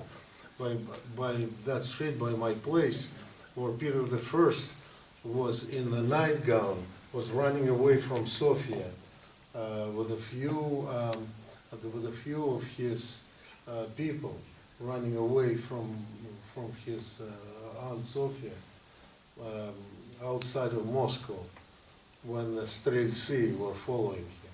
And then, as you know, he massacred all of them. So it's a very old place, and my father knew Moscow very well. So anyway, this is my city, and it's actually a very big country, Moscow.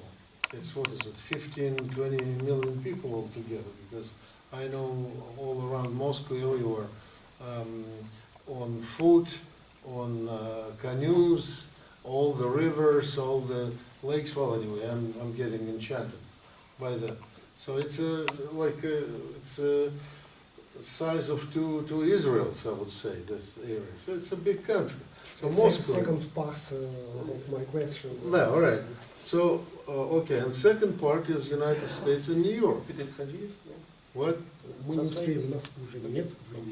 Okay. Okay, and second is New York. So, but otherwise, and also my heart belongs to Israel as well. So I don't know. Other places where I feel really at home, where my heart belongs, is Rome, Italy, and specifically Roma. Okay. Now, second question is. How poet lives in New York? Okay. Some poems in English. Yeah. Now, since we were talking about America and there were questions, I will read a couple of poems related to America. Okay? Okay. Veterans Administration Hospital, Veterans Administration Medical Center. No, it doesn't require explanation. It's a hospital of Veterans Administration. And it's a true thing.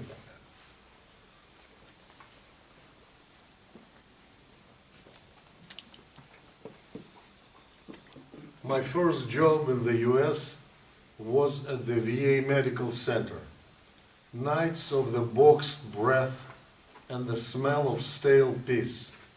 Chain smokers, the collapsed lobes overgrown by the relentless pink matter, laryngless vets talking in robot voices, emaciated black guys in the men's room puffing through the tracheostomy tubes, a burned unit survivor hit by kamikaze at the very end. The young Jewish doctors were rotating for a year or two, running around with syringes, dispensing chemotherapy, then disappearing into the green sponge of the suburban universe. My way back to the new rented home was graced by a sunset that touched crosses on the descending lawn by the soldiers' home, lit up Rock Creek for a few minutes, lingered pensively in the tree crowns over the mansions at Connecticut Avenue, then went underground somewhere in Pennsylvania. Around was the darkness, punctuated by a dialogue between the towers on the flagships, the Naval Hospital and the Mormon Temple, guiding the large cargo planes, gliding through the black milk of the night breath toward the Andrews Air Force Base.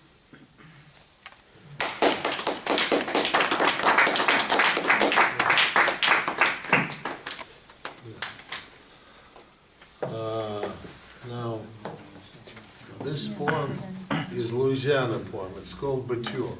Batur actually a French word, because Louisiana, as we know, was French. Was sold by Napoleon, to be precise, by his brother, kind of incidentally, matter-of-factly, before he was going to opera, and Napoleon also, for minimal amount of money to the United States. It was a big mistake probably, because Napoleon probably could have moved there and create, well, anyway, that's a different story. So, Batur, what? It's a true story, very interesting.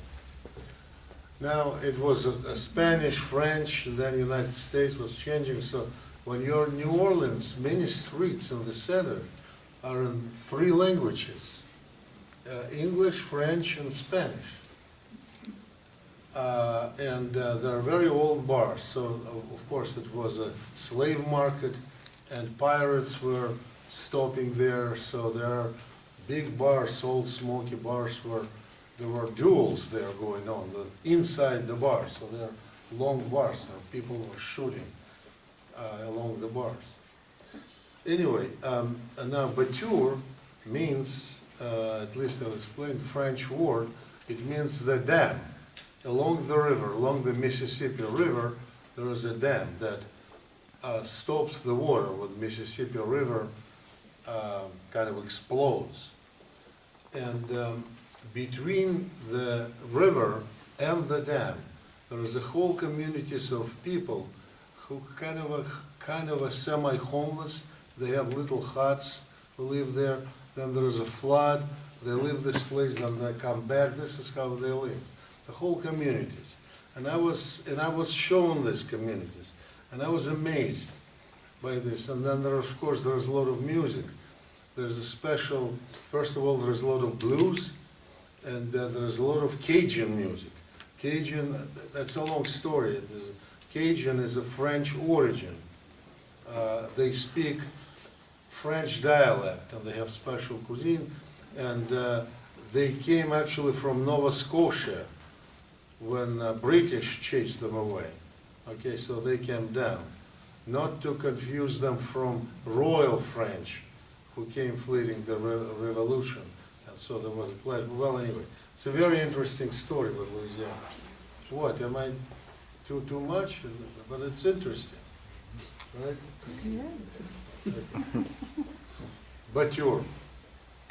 And these people actually, in the dialect, Louisiana dialect, these people who live there, they called butchers.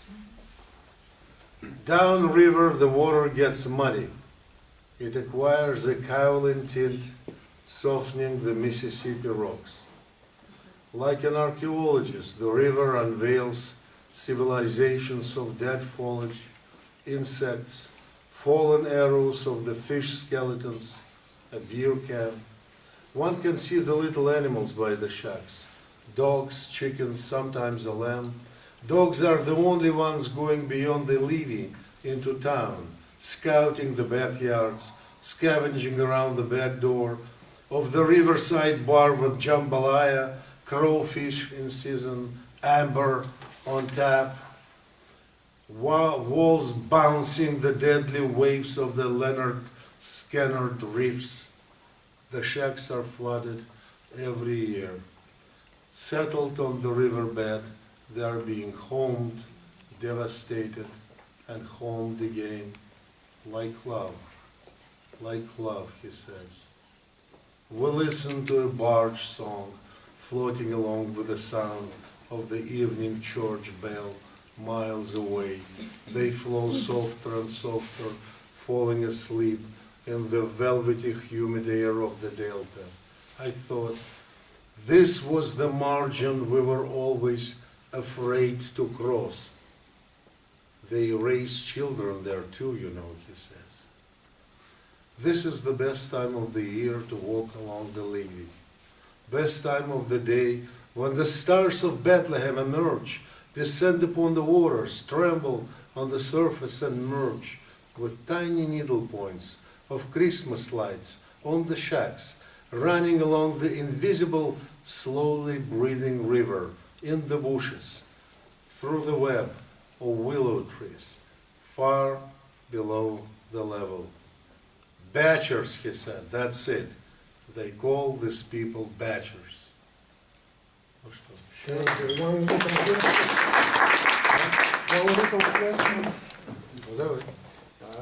Andrei, who are your favorite non-Russian speaking poets?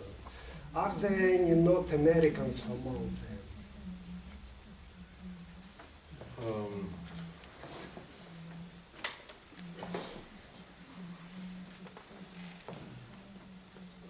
You mean contemporary? Yes. Living?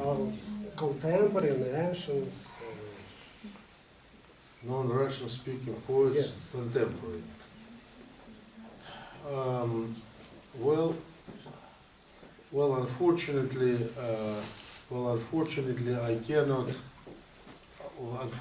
I cannot name any non-English poets, not non-English language poets.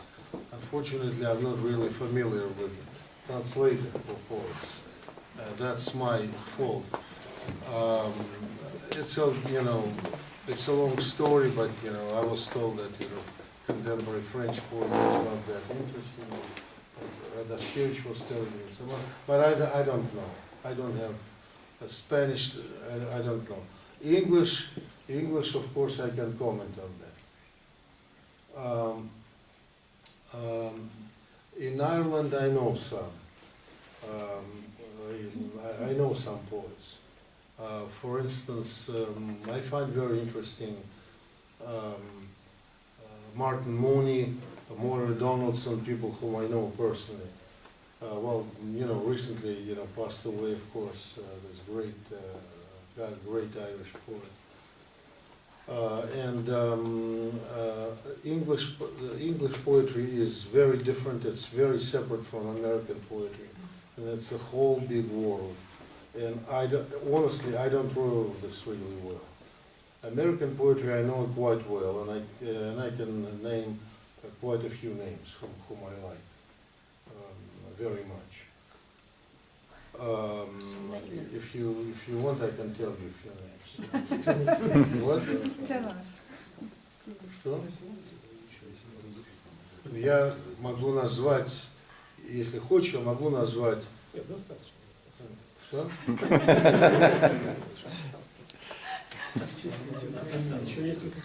Да, пожалуйста. Пожалуйста.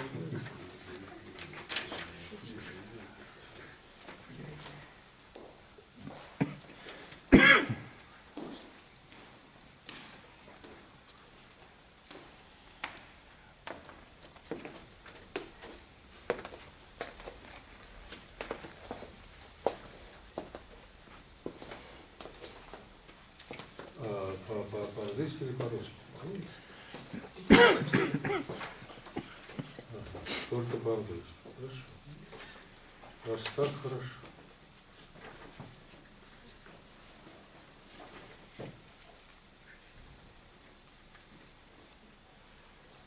Потому что тут все перемешано.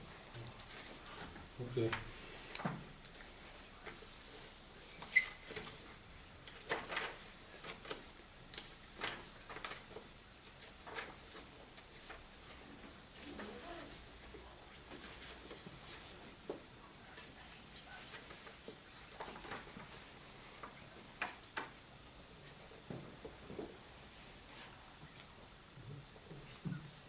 This is a test I hear on the radio on the way to work, driving by the mall, shallow river with ducks, a vacant lot, family restaurant, timberland billboard. This is only a test I hear passing the scattered woods, smashed little animals on the highway. This is a test I think is transmitted from the clouded, dented island of the city rising on the horizon. This is only a test. I hear the voice whispering as I pass roadside shops, the school building, her standing at the entrance by a statue of a boy with a horn at his mouth. She still has my book. She looks the same as when I left her. This is only a test. I hear and see my grandmother standing in a phone booth, her eyes alert, nodding, calling me. It's dinner time, and it's getting dark, and I still hear my own voice. This is a test. This is only a test.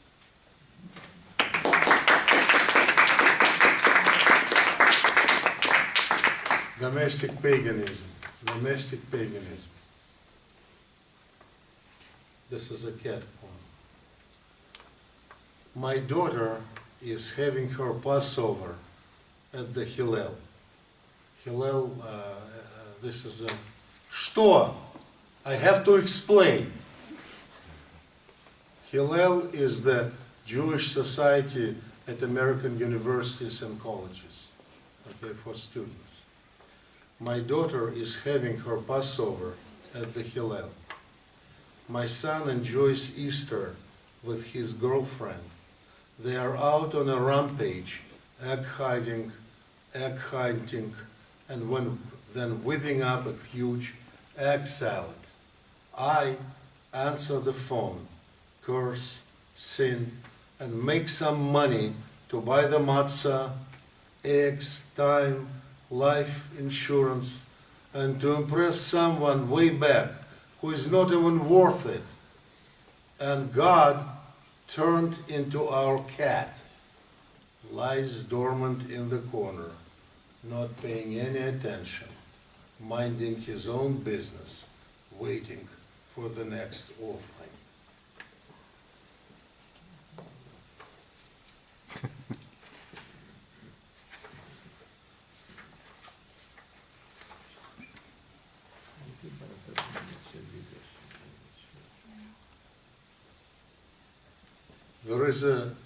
There is a reception after the reading.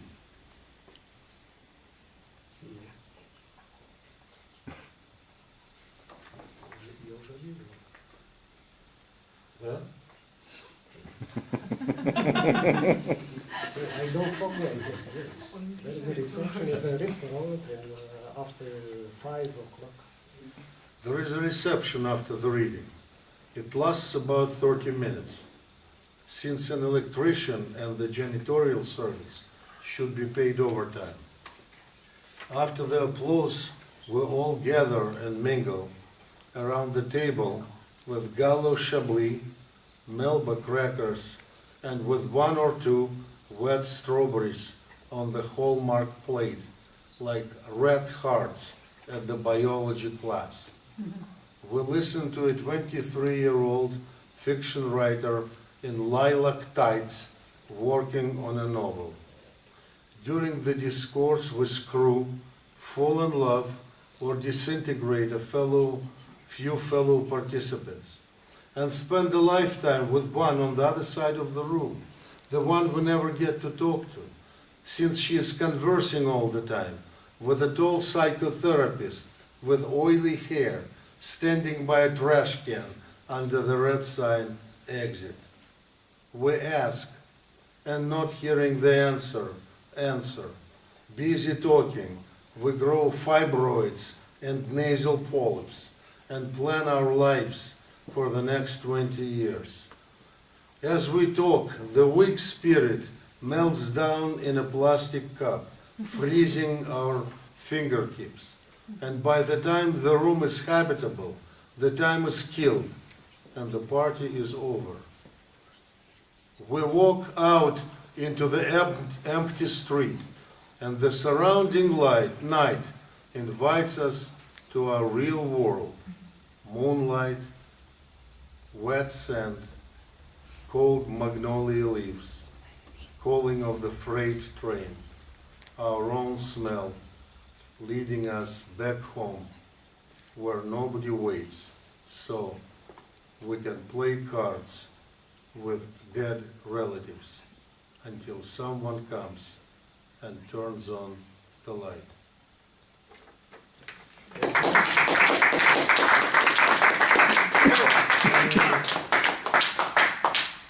Could you tell us about the strength and weaknesses of modern Russian language and English-speaking poet?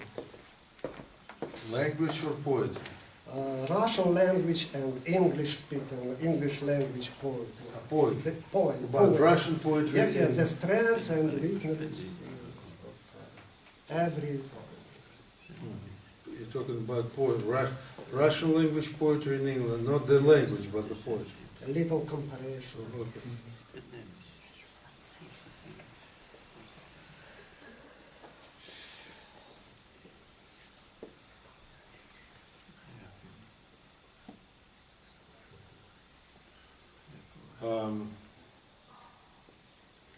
that's a topic for a long lecture, actually. So in 2 words, it's hard to say in 2 words. My subjective opinion,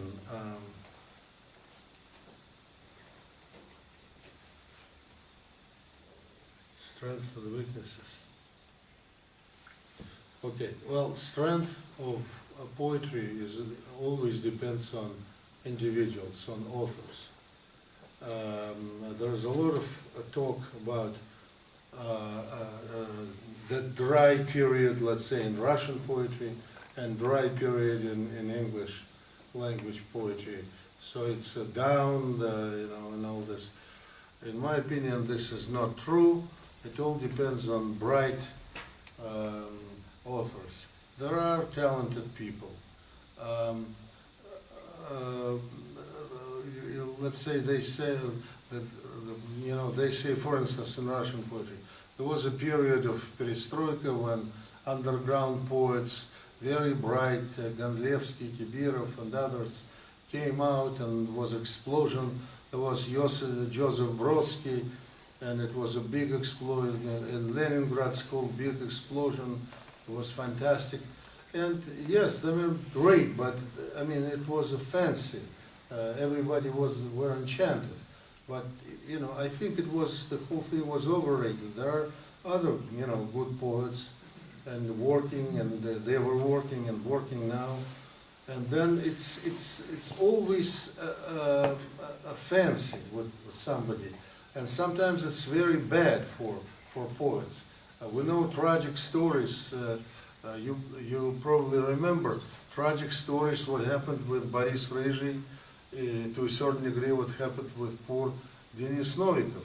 Those are 2 absolutely brilliant poets who were nominated for the geniuses, okay?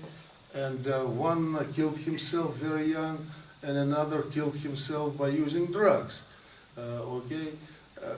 Because it was a bad idea, The similar thing happened with a little bit older poet with Sasha Yeremenko, who actually, in my opinion, is a genius, in my personal opinion, but he's still alive, thank God, but who was drinking himself to death, basically, and stopped writing.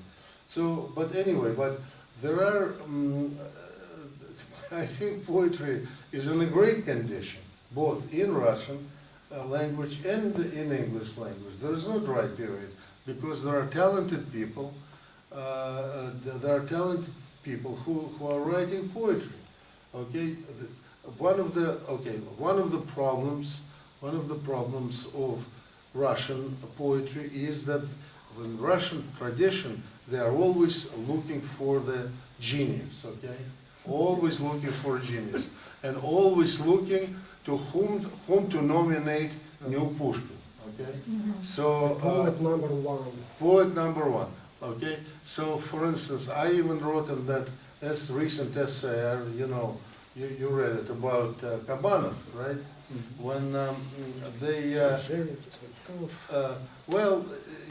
they're all great poets, but for instance, those are the times when they were looking again for Pushkin. So whom to nominate Pushkin? They were waiting for Pushkin, and instead of Pushkin, they got Prigov. Okay, so those are the times. Prigov is not Pushkin, but they got the whole constellation of great poets. Now everybody is looking everywhere. What Brodsky said about whom? What does that matter? Brodsky was throwing names and throwing opinions right and left, sometimes completely controversial. Saying, for instance, right now we just with Marina we read a book by Karl Profer. What Brodsky, he would say that Chekhov was nothing for him, didn't do anything for him. And this was so great, like Ufland is the greatest poet. So what? This is what he thought. It doesn't matter to me. I like Czech. So what does it matter what Brodsky thought about it? So Should anyway. we translate? No. What?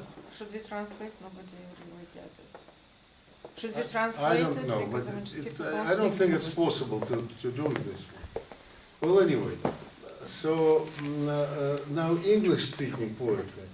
English-speaking poetry. Again, well, what can I say? It's probably from the point of view of Russian position, from Russian position, it is known now that there is no American poet. This is all flat. It's not poetry at all. There's no rhyme. It's not syllabotonic. It's all garbage. It's not true. It's this is important probably to translate, because I deal with both of them and publish in both of them. There is the percentage of vers libre garbage in American poetry is exactly the same as percentage of syllabotonic garbage in magazines in Russian poetry. Okay, ba ba ba ba ba ba ba ba ba in Russian poetry, or absolutely vague garbage in vers libre poetry in American poetry. Again, it all depends on personality, who writes and master. Okay, so there are great poets. John Ashbery just died. Big, very very big poet, and there are great poets who write now. I can give you a lecture about contemporary American poetry, about different schools, different traditions, academic New Yorker poetry, and anti-New Yorker poetry, regional poetries, and all this, but we don't have the time for that. But poetry is alive and well, as long as there are people who do it. Thank you. For instance, I can give you an example. Which will answer to that question, to both of these questions.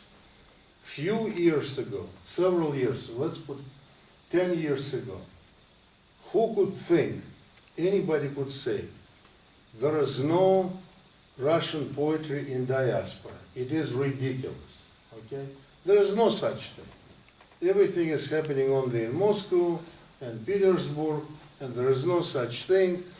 There are a few people who are sitting there, who left, who just looking at Moscow, trying to publish in central magazines, and there is no such thing in diaspora.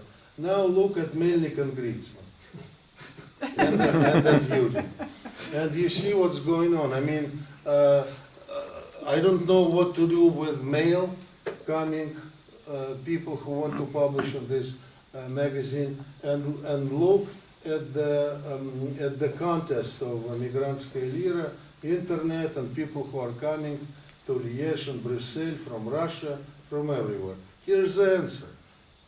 Is poetry in diaspora alive or not? It depends on, it's like Iosif Vissarionovich Stalin was saying.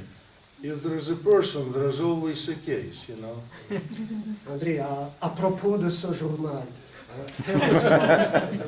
tell us about, could you tell about your journal, Interpoezia?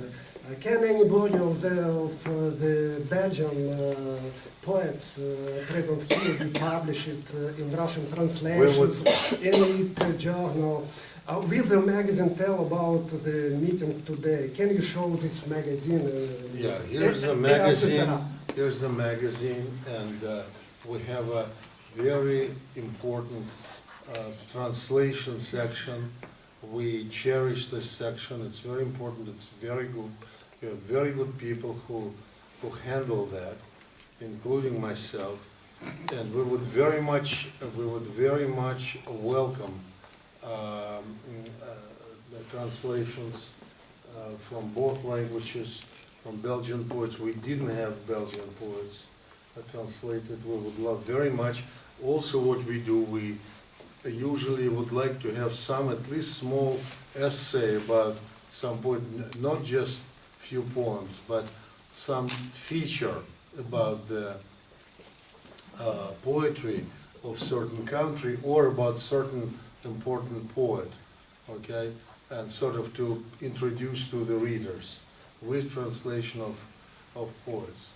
So that would be very important for us. We would love that.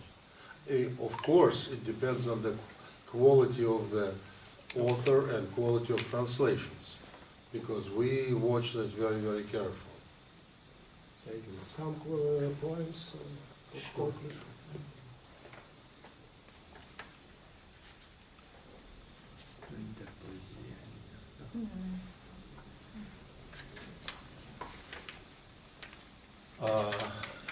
Is there in Europe or in Belgium the big store Bed Bath & Beyond? No? No.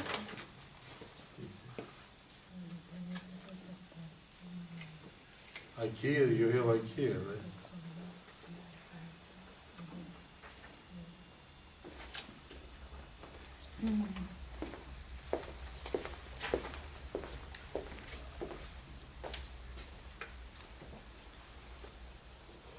Room. We'll build a new room upstairs with a skylight so the tree branches can reach the transparent cube of the sealed air where we live. After we die, the room will keep the draft of our light movements until the late fall, when the snowflakes touch their reflections on the panes.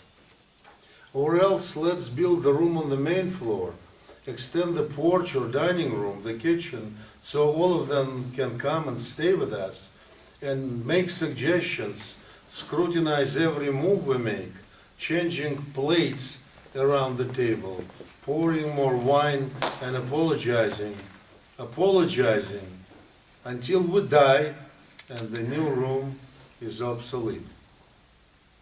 Because what's the point of their coming if we're dead?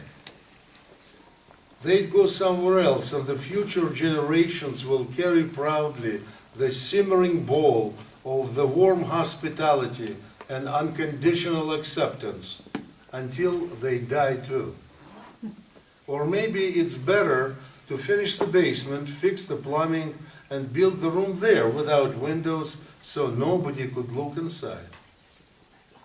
After we're done, we'll open a bottle of champagne and laugh and put the half-empty glasses on the laundry machine that handles rhythmically all the things from everybody way back who'd lived or stayed here until they grew up, left, or died, until only the machine would be working as long as there is electricity, until the first December snow blizzard hits, until the throughway closed, the lines are down, until even the emergency broadcast is over, and the only way I can hear you is when I'm alone in the room, talking to myself.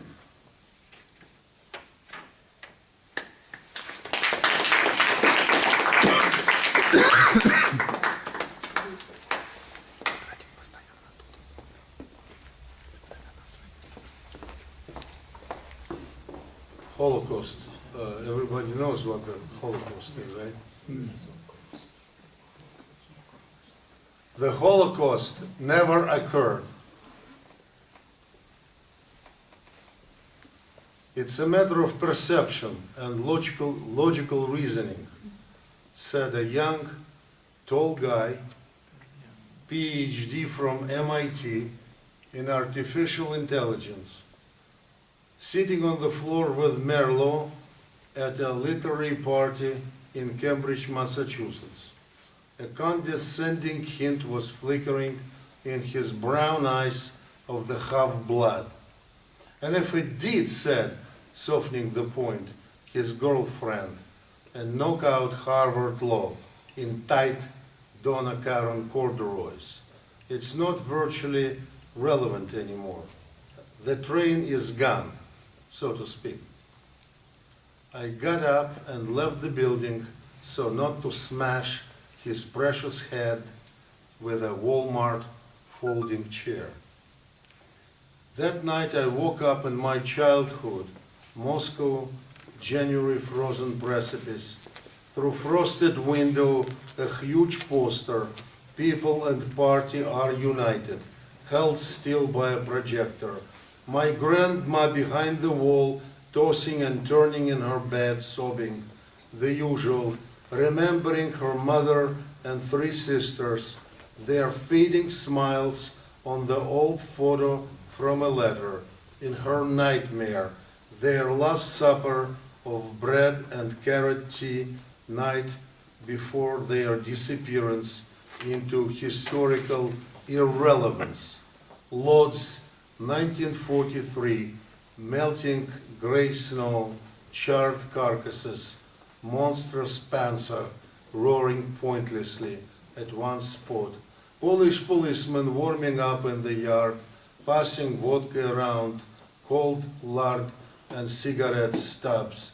Jeszcze Polska nie zginęła, póki my żyjemy.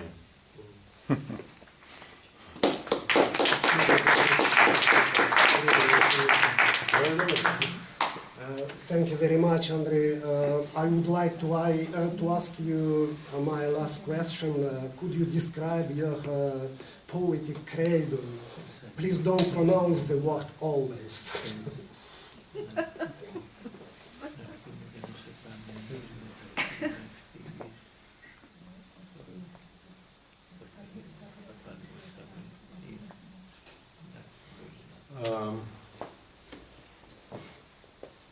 My poetic credo. Yes. Could you be more clear? Немножко яснее спросить. Ну, принцип твоего творчества, главного критерия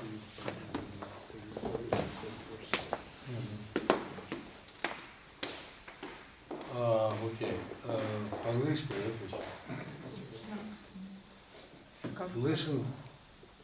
Listen to myself. Just listen to myself, basically.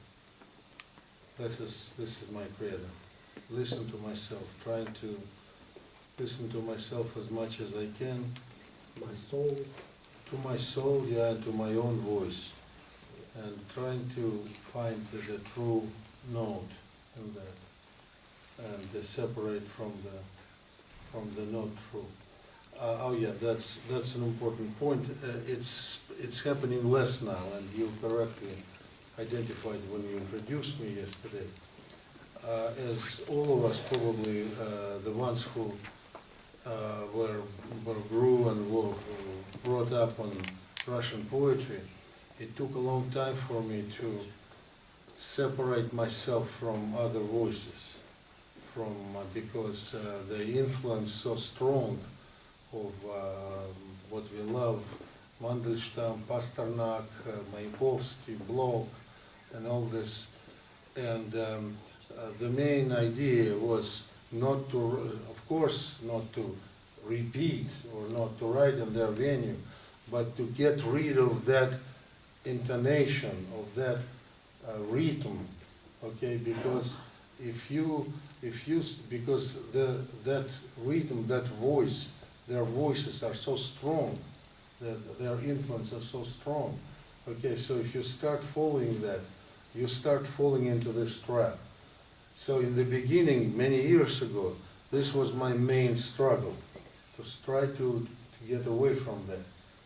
And this is maybe why I developed that irregular style, irregular rhythm, as you mentioned that, what you said, I appreciate that, like a GRITSMAN verse, which is kind of irregular, somewhat broken, somewhat rough, and all this. That was probably done on purpose. But very original. Done on purpose to break that, to get away from that. Not because it's so strong, because I grew up on Russian poetry. And that was very difficult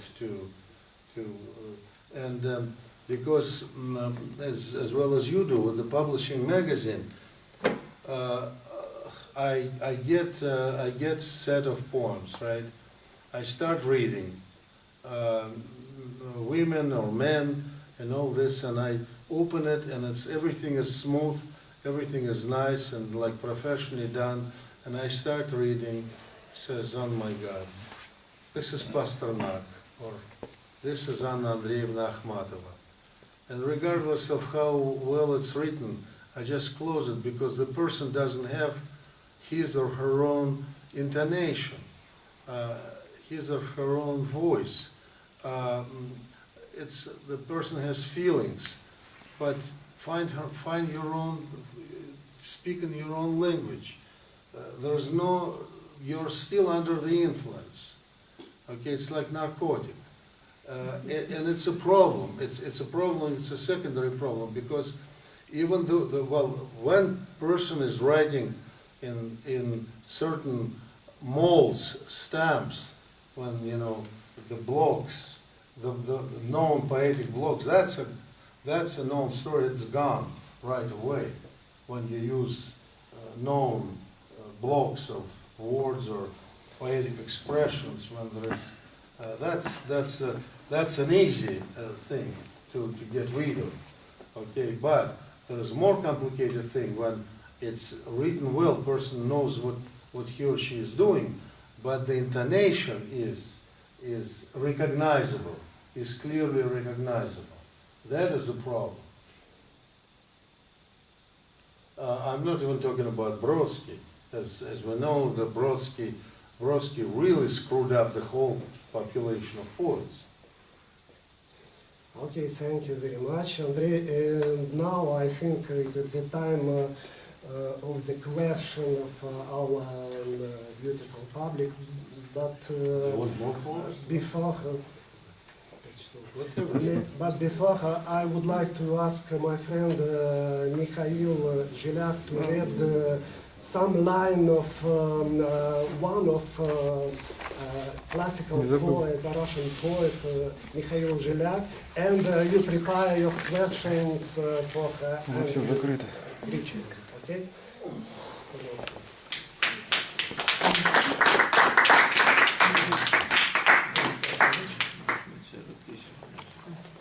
Есенин, Serge.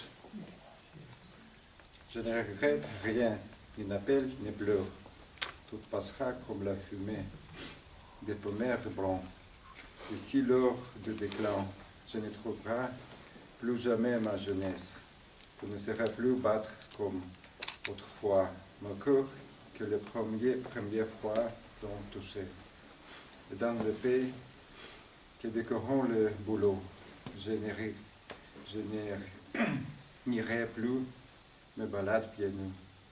Esprit de ronce, de plus en plus rarement, tu attises la flamme de mes lèvres, en ma fraîcheur perdue. Fureux des yeux, en plénitude des sens, je suis devenu plus sobre dans mes désirs. En ma vie, autant ne fut que les rêves, comme si l'aube printanière avait retenu du galon de mon coursier rose. Nous sommes tous mortels en ce monde, doucement désirable au ciel, le cuivre des feuilles, soit à jamais béni, ce qui est venu fleurit et mourit. Merci bien. And now your questions, please, in French or English, you are free in your choice, or Russian. Please, vos questions, s'il vous plaît, pour M. Gritsman, et comme ça nous allons clôturer notre soirée. Je vous en prie, soyons actifs. Demain, M. Gritsman part à New York. Please. Yes. Melnik Young, please. Entre, Monsieur Gritsman, what we said impressed me deeply. I think his poem, it's great, especially his thinking, what he thought impressed me very deeply. I talk, je parlais sincèrement, sincerely, I talk about what you are talking about just now. But, now I feel if I ask you a question, it's meaningless. But anyway, I ask you one question. How do you think of Bob Dylan? About Bob Dylan? Yeah.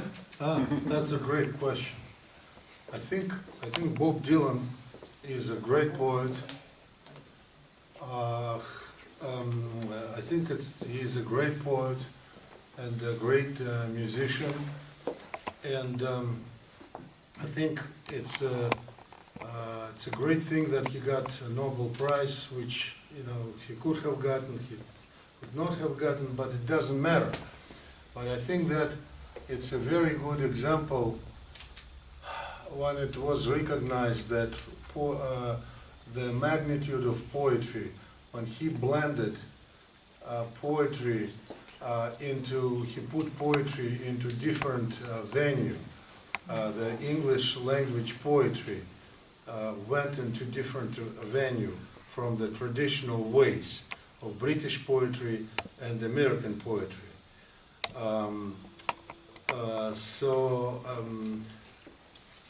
It's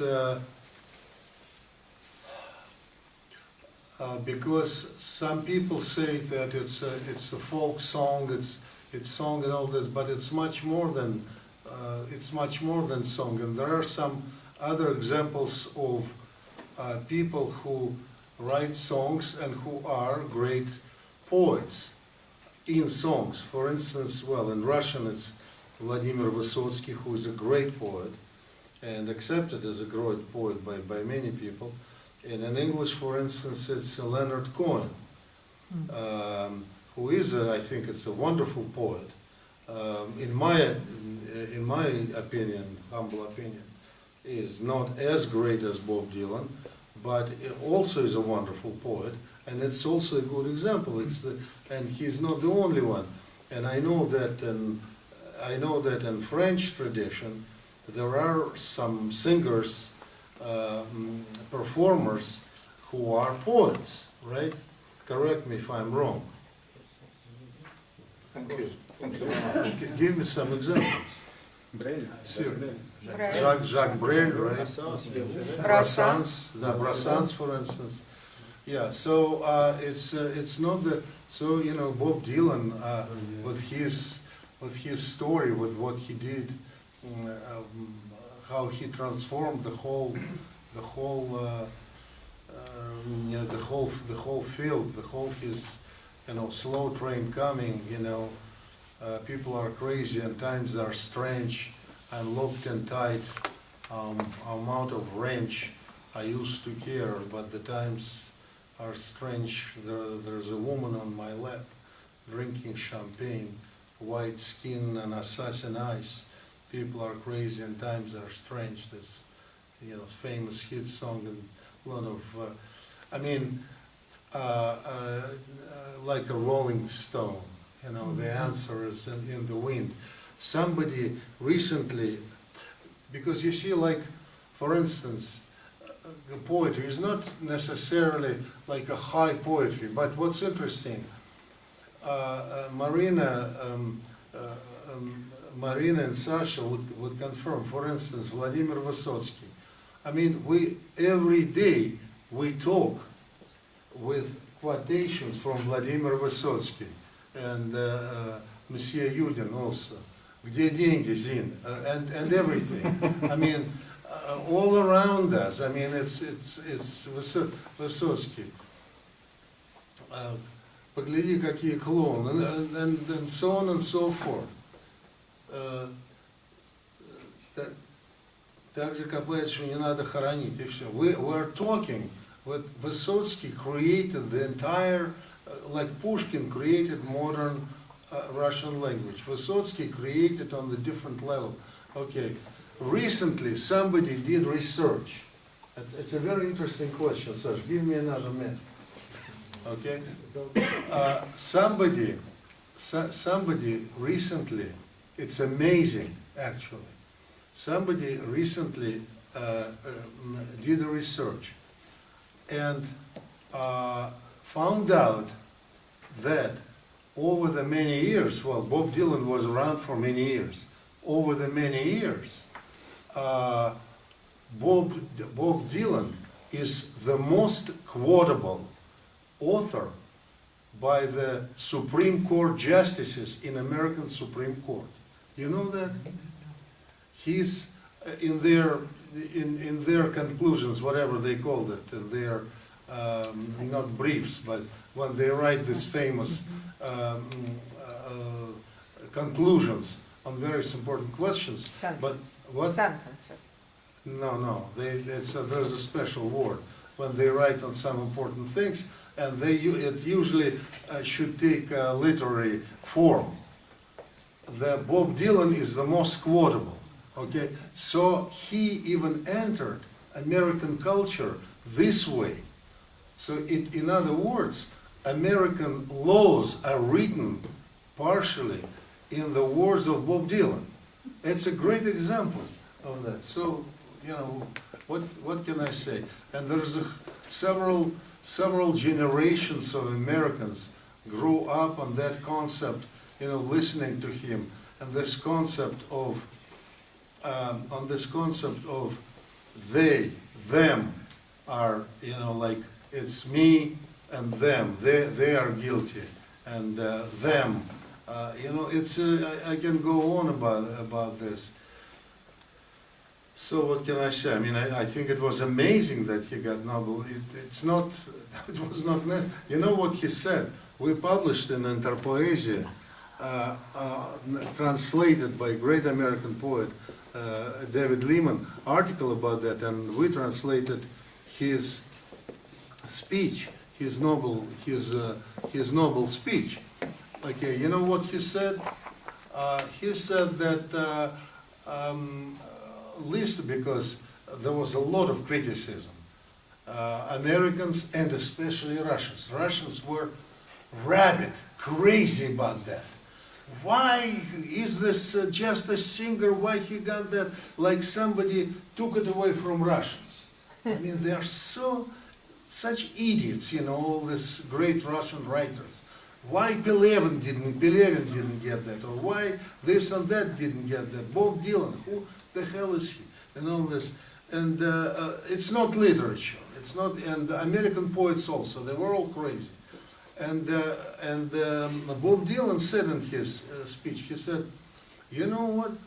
When Shakespeare, when he was setting out Hamlet, he was thinking, least of all, about, is this literature? Am I writing literature? I bet you he was thinking, first of all, where to get the skull for my performance, where to put important people who sponsor the performance on the first row, and to how to set up the whole thing. And least of all, William Shakespeare was thinking about, am I doing the great literature or not? Thank you. No. Your question. That was a fantastic question. Yes. Qui peut continuer, s'il vous plaît, une question? Nos invités peut-être, наши русские друзья. Yes. Before a couple months ago, I presented in European Parliament for one conference. One lady, she's from Belarus, hosted by the communist group in the European Parliament, and in Belgique. And this lady, she's a journalist, and she won Nobel Prize. And also the same. Alexei. Yeah, Alexei. Like Bob Dylan. Yeah. And you is have a link between two cultures, Rus and American or English. What do you think about these two winner Nobel Prize? What do I think about Alexievich? Yeah, between two, because also Bob Dylan is not a real writer, or you can say the musician or writing for someone. Well, I think Bob Dylan is a real poet. As I said, I think Bob Dylan is a real poet, and Alexievich is a very interesting writer. Again, Bob Dylan, I think it's a very, both decisions I think are very, very good, because Bob Dylan created new way of poetry and opened new doors for poetry. showing that poetry is not only just sort of academic or this type poetry, but song poetry, folk poetry, that is also music poetry, and a different and at that he is, by the way, he is very much working with words, with text. Actually, I've seen some documentaries how he's working with text for hours, working with words. Bob Dylan. Now, Alexievich again created, I think, as a very interesting and very formidable and powerful form of literature, this interviews, which he is reworking into kind of almost fiction, but it's not quite fiction. These are interviews. This war doesn't have a feminine face, and about the Chechen war, I forget how it's called, about the coffins and all this. I think it's very powerful. And again, it's not a novel, a typical novel, or it's not a collection of poetry like Ветслава Zimborska, or it's not Alice Munro, like these nice short stories, or let's say Toni Morrison, this American novel, and all this. I think after, you know, names I just mentioned, I think these are amazing right choices, which really open new pages in the literature, in my opinion. Thank you. Vous avez encore des questions? Есть еще вопросы русские, друзья, приехавшие в Россию? No question? Okay. Alors, oui, пожалуйста, s'il vous plaît. У меня не вопрос, у меня скорее вы переведете, потому что мне проще объясниться по-русски. Вы упомянули, и ваш коллега упомянул творчество Алексиевич. Да. Как вы относитесь к ее произведениям? Считаете ли вы их достойными Нобелевской премии? Как литературные произведения? Насколько высок стиль, которым она пишет? Или же это, скорее всего, политическая акция?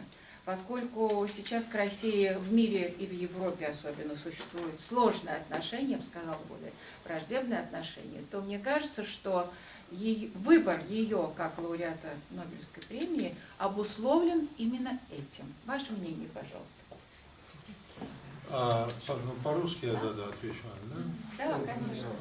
Vous avez compris la question, donc il s'agit d'une écrivain d'origine de la Russie, très discutable dans une société russe, qui a écrit beaucoup de recherches sur la guerre, etc. Donc il y a beaucoup de discussions.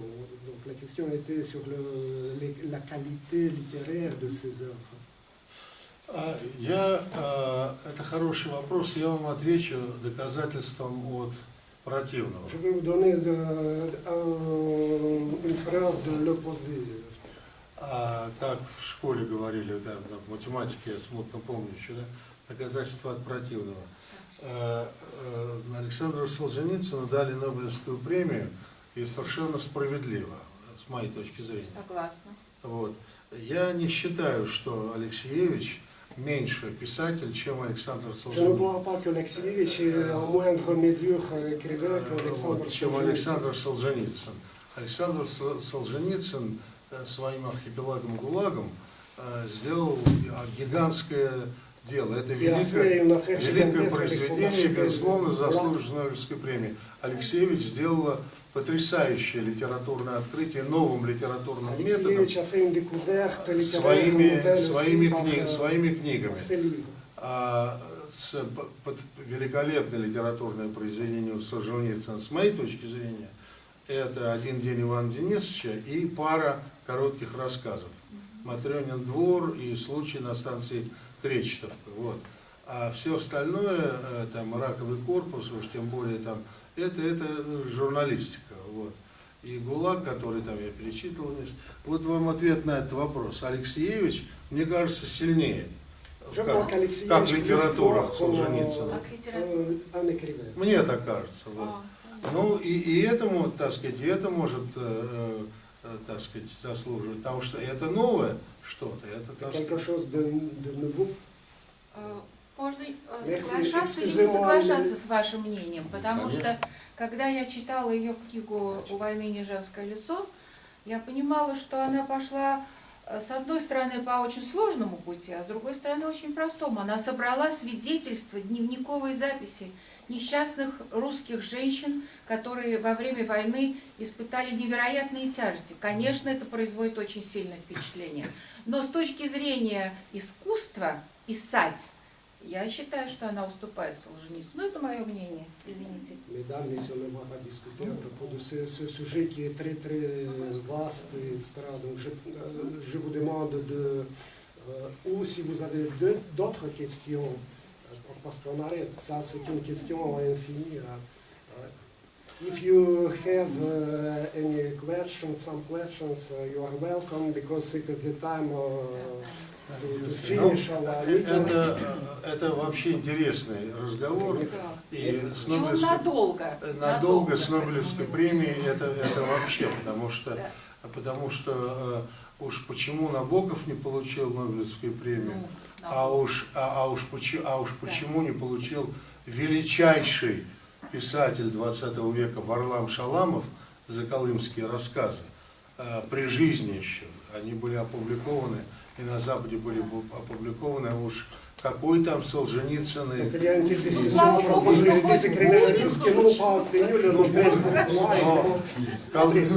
Колымские рассказы, это вообще, так сказать... Merci bien, mesdames, messieurs. Malheureusement, notre temps a expiré.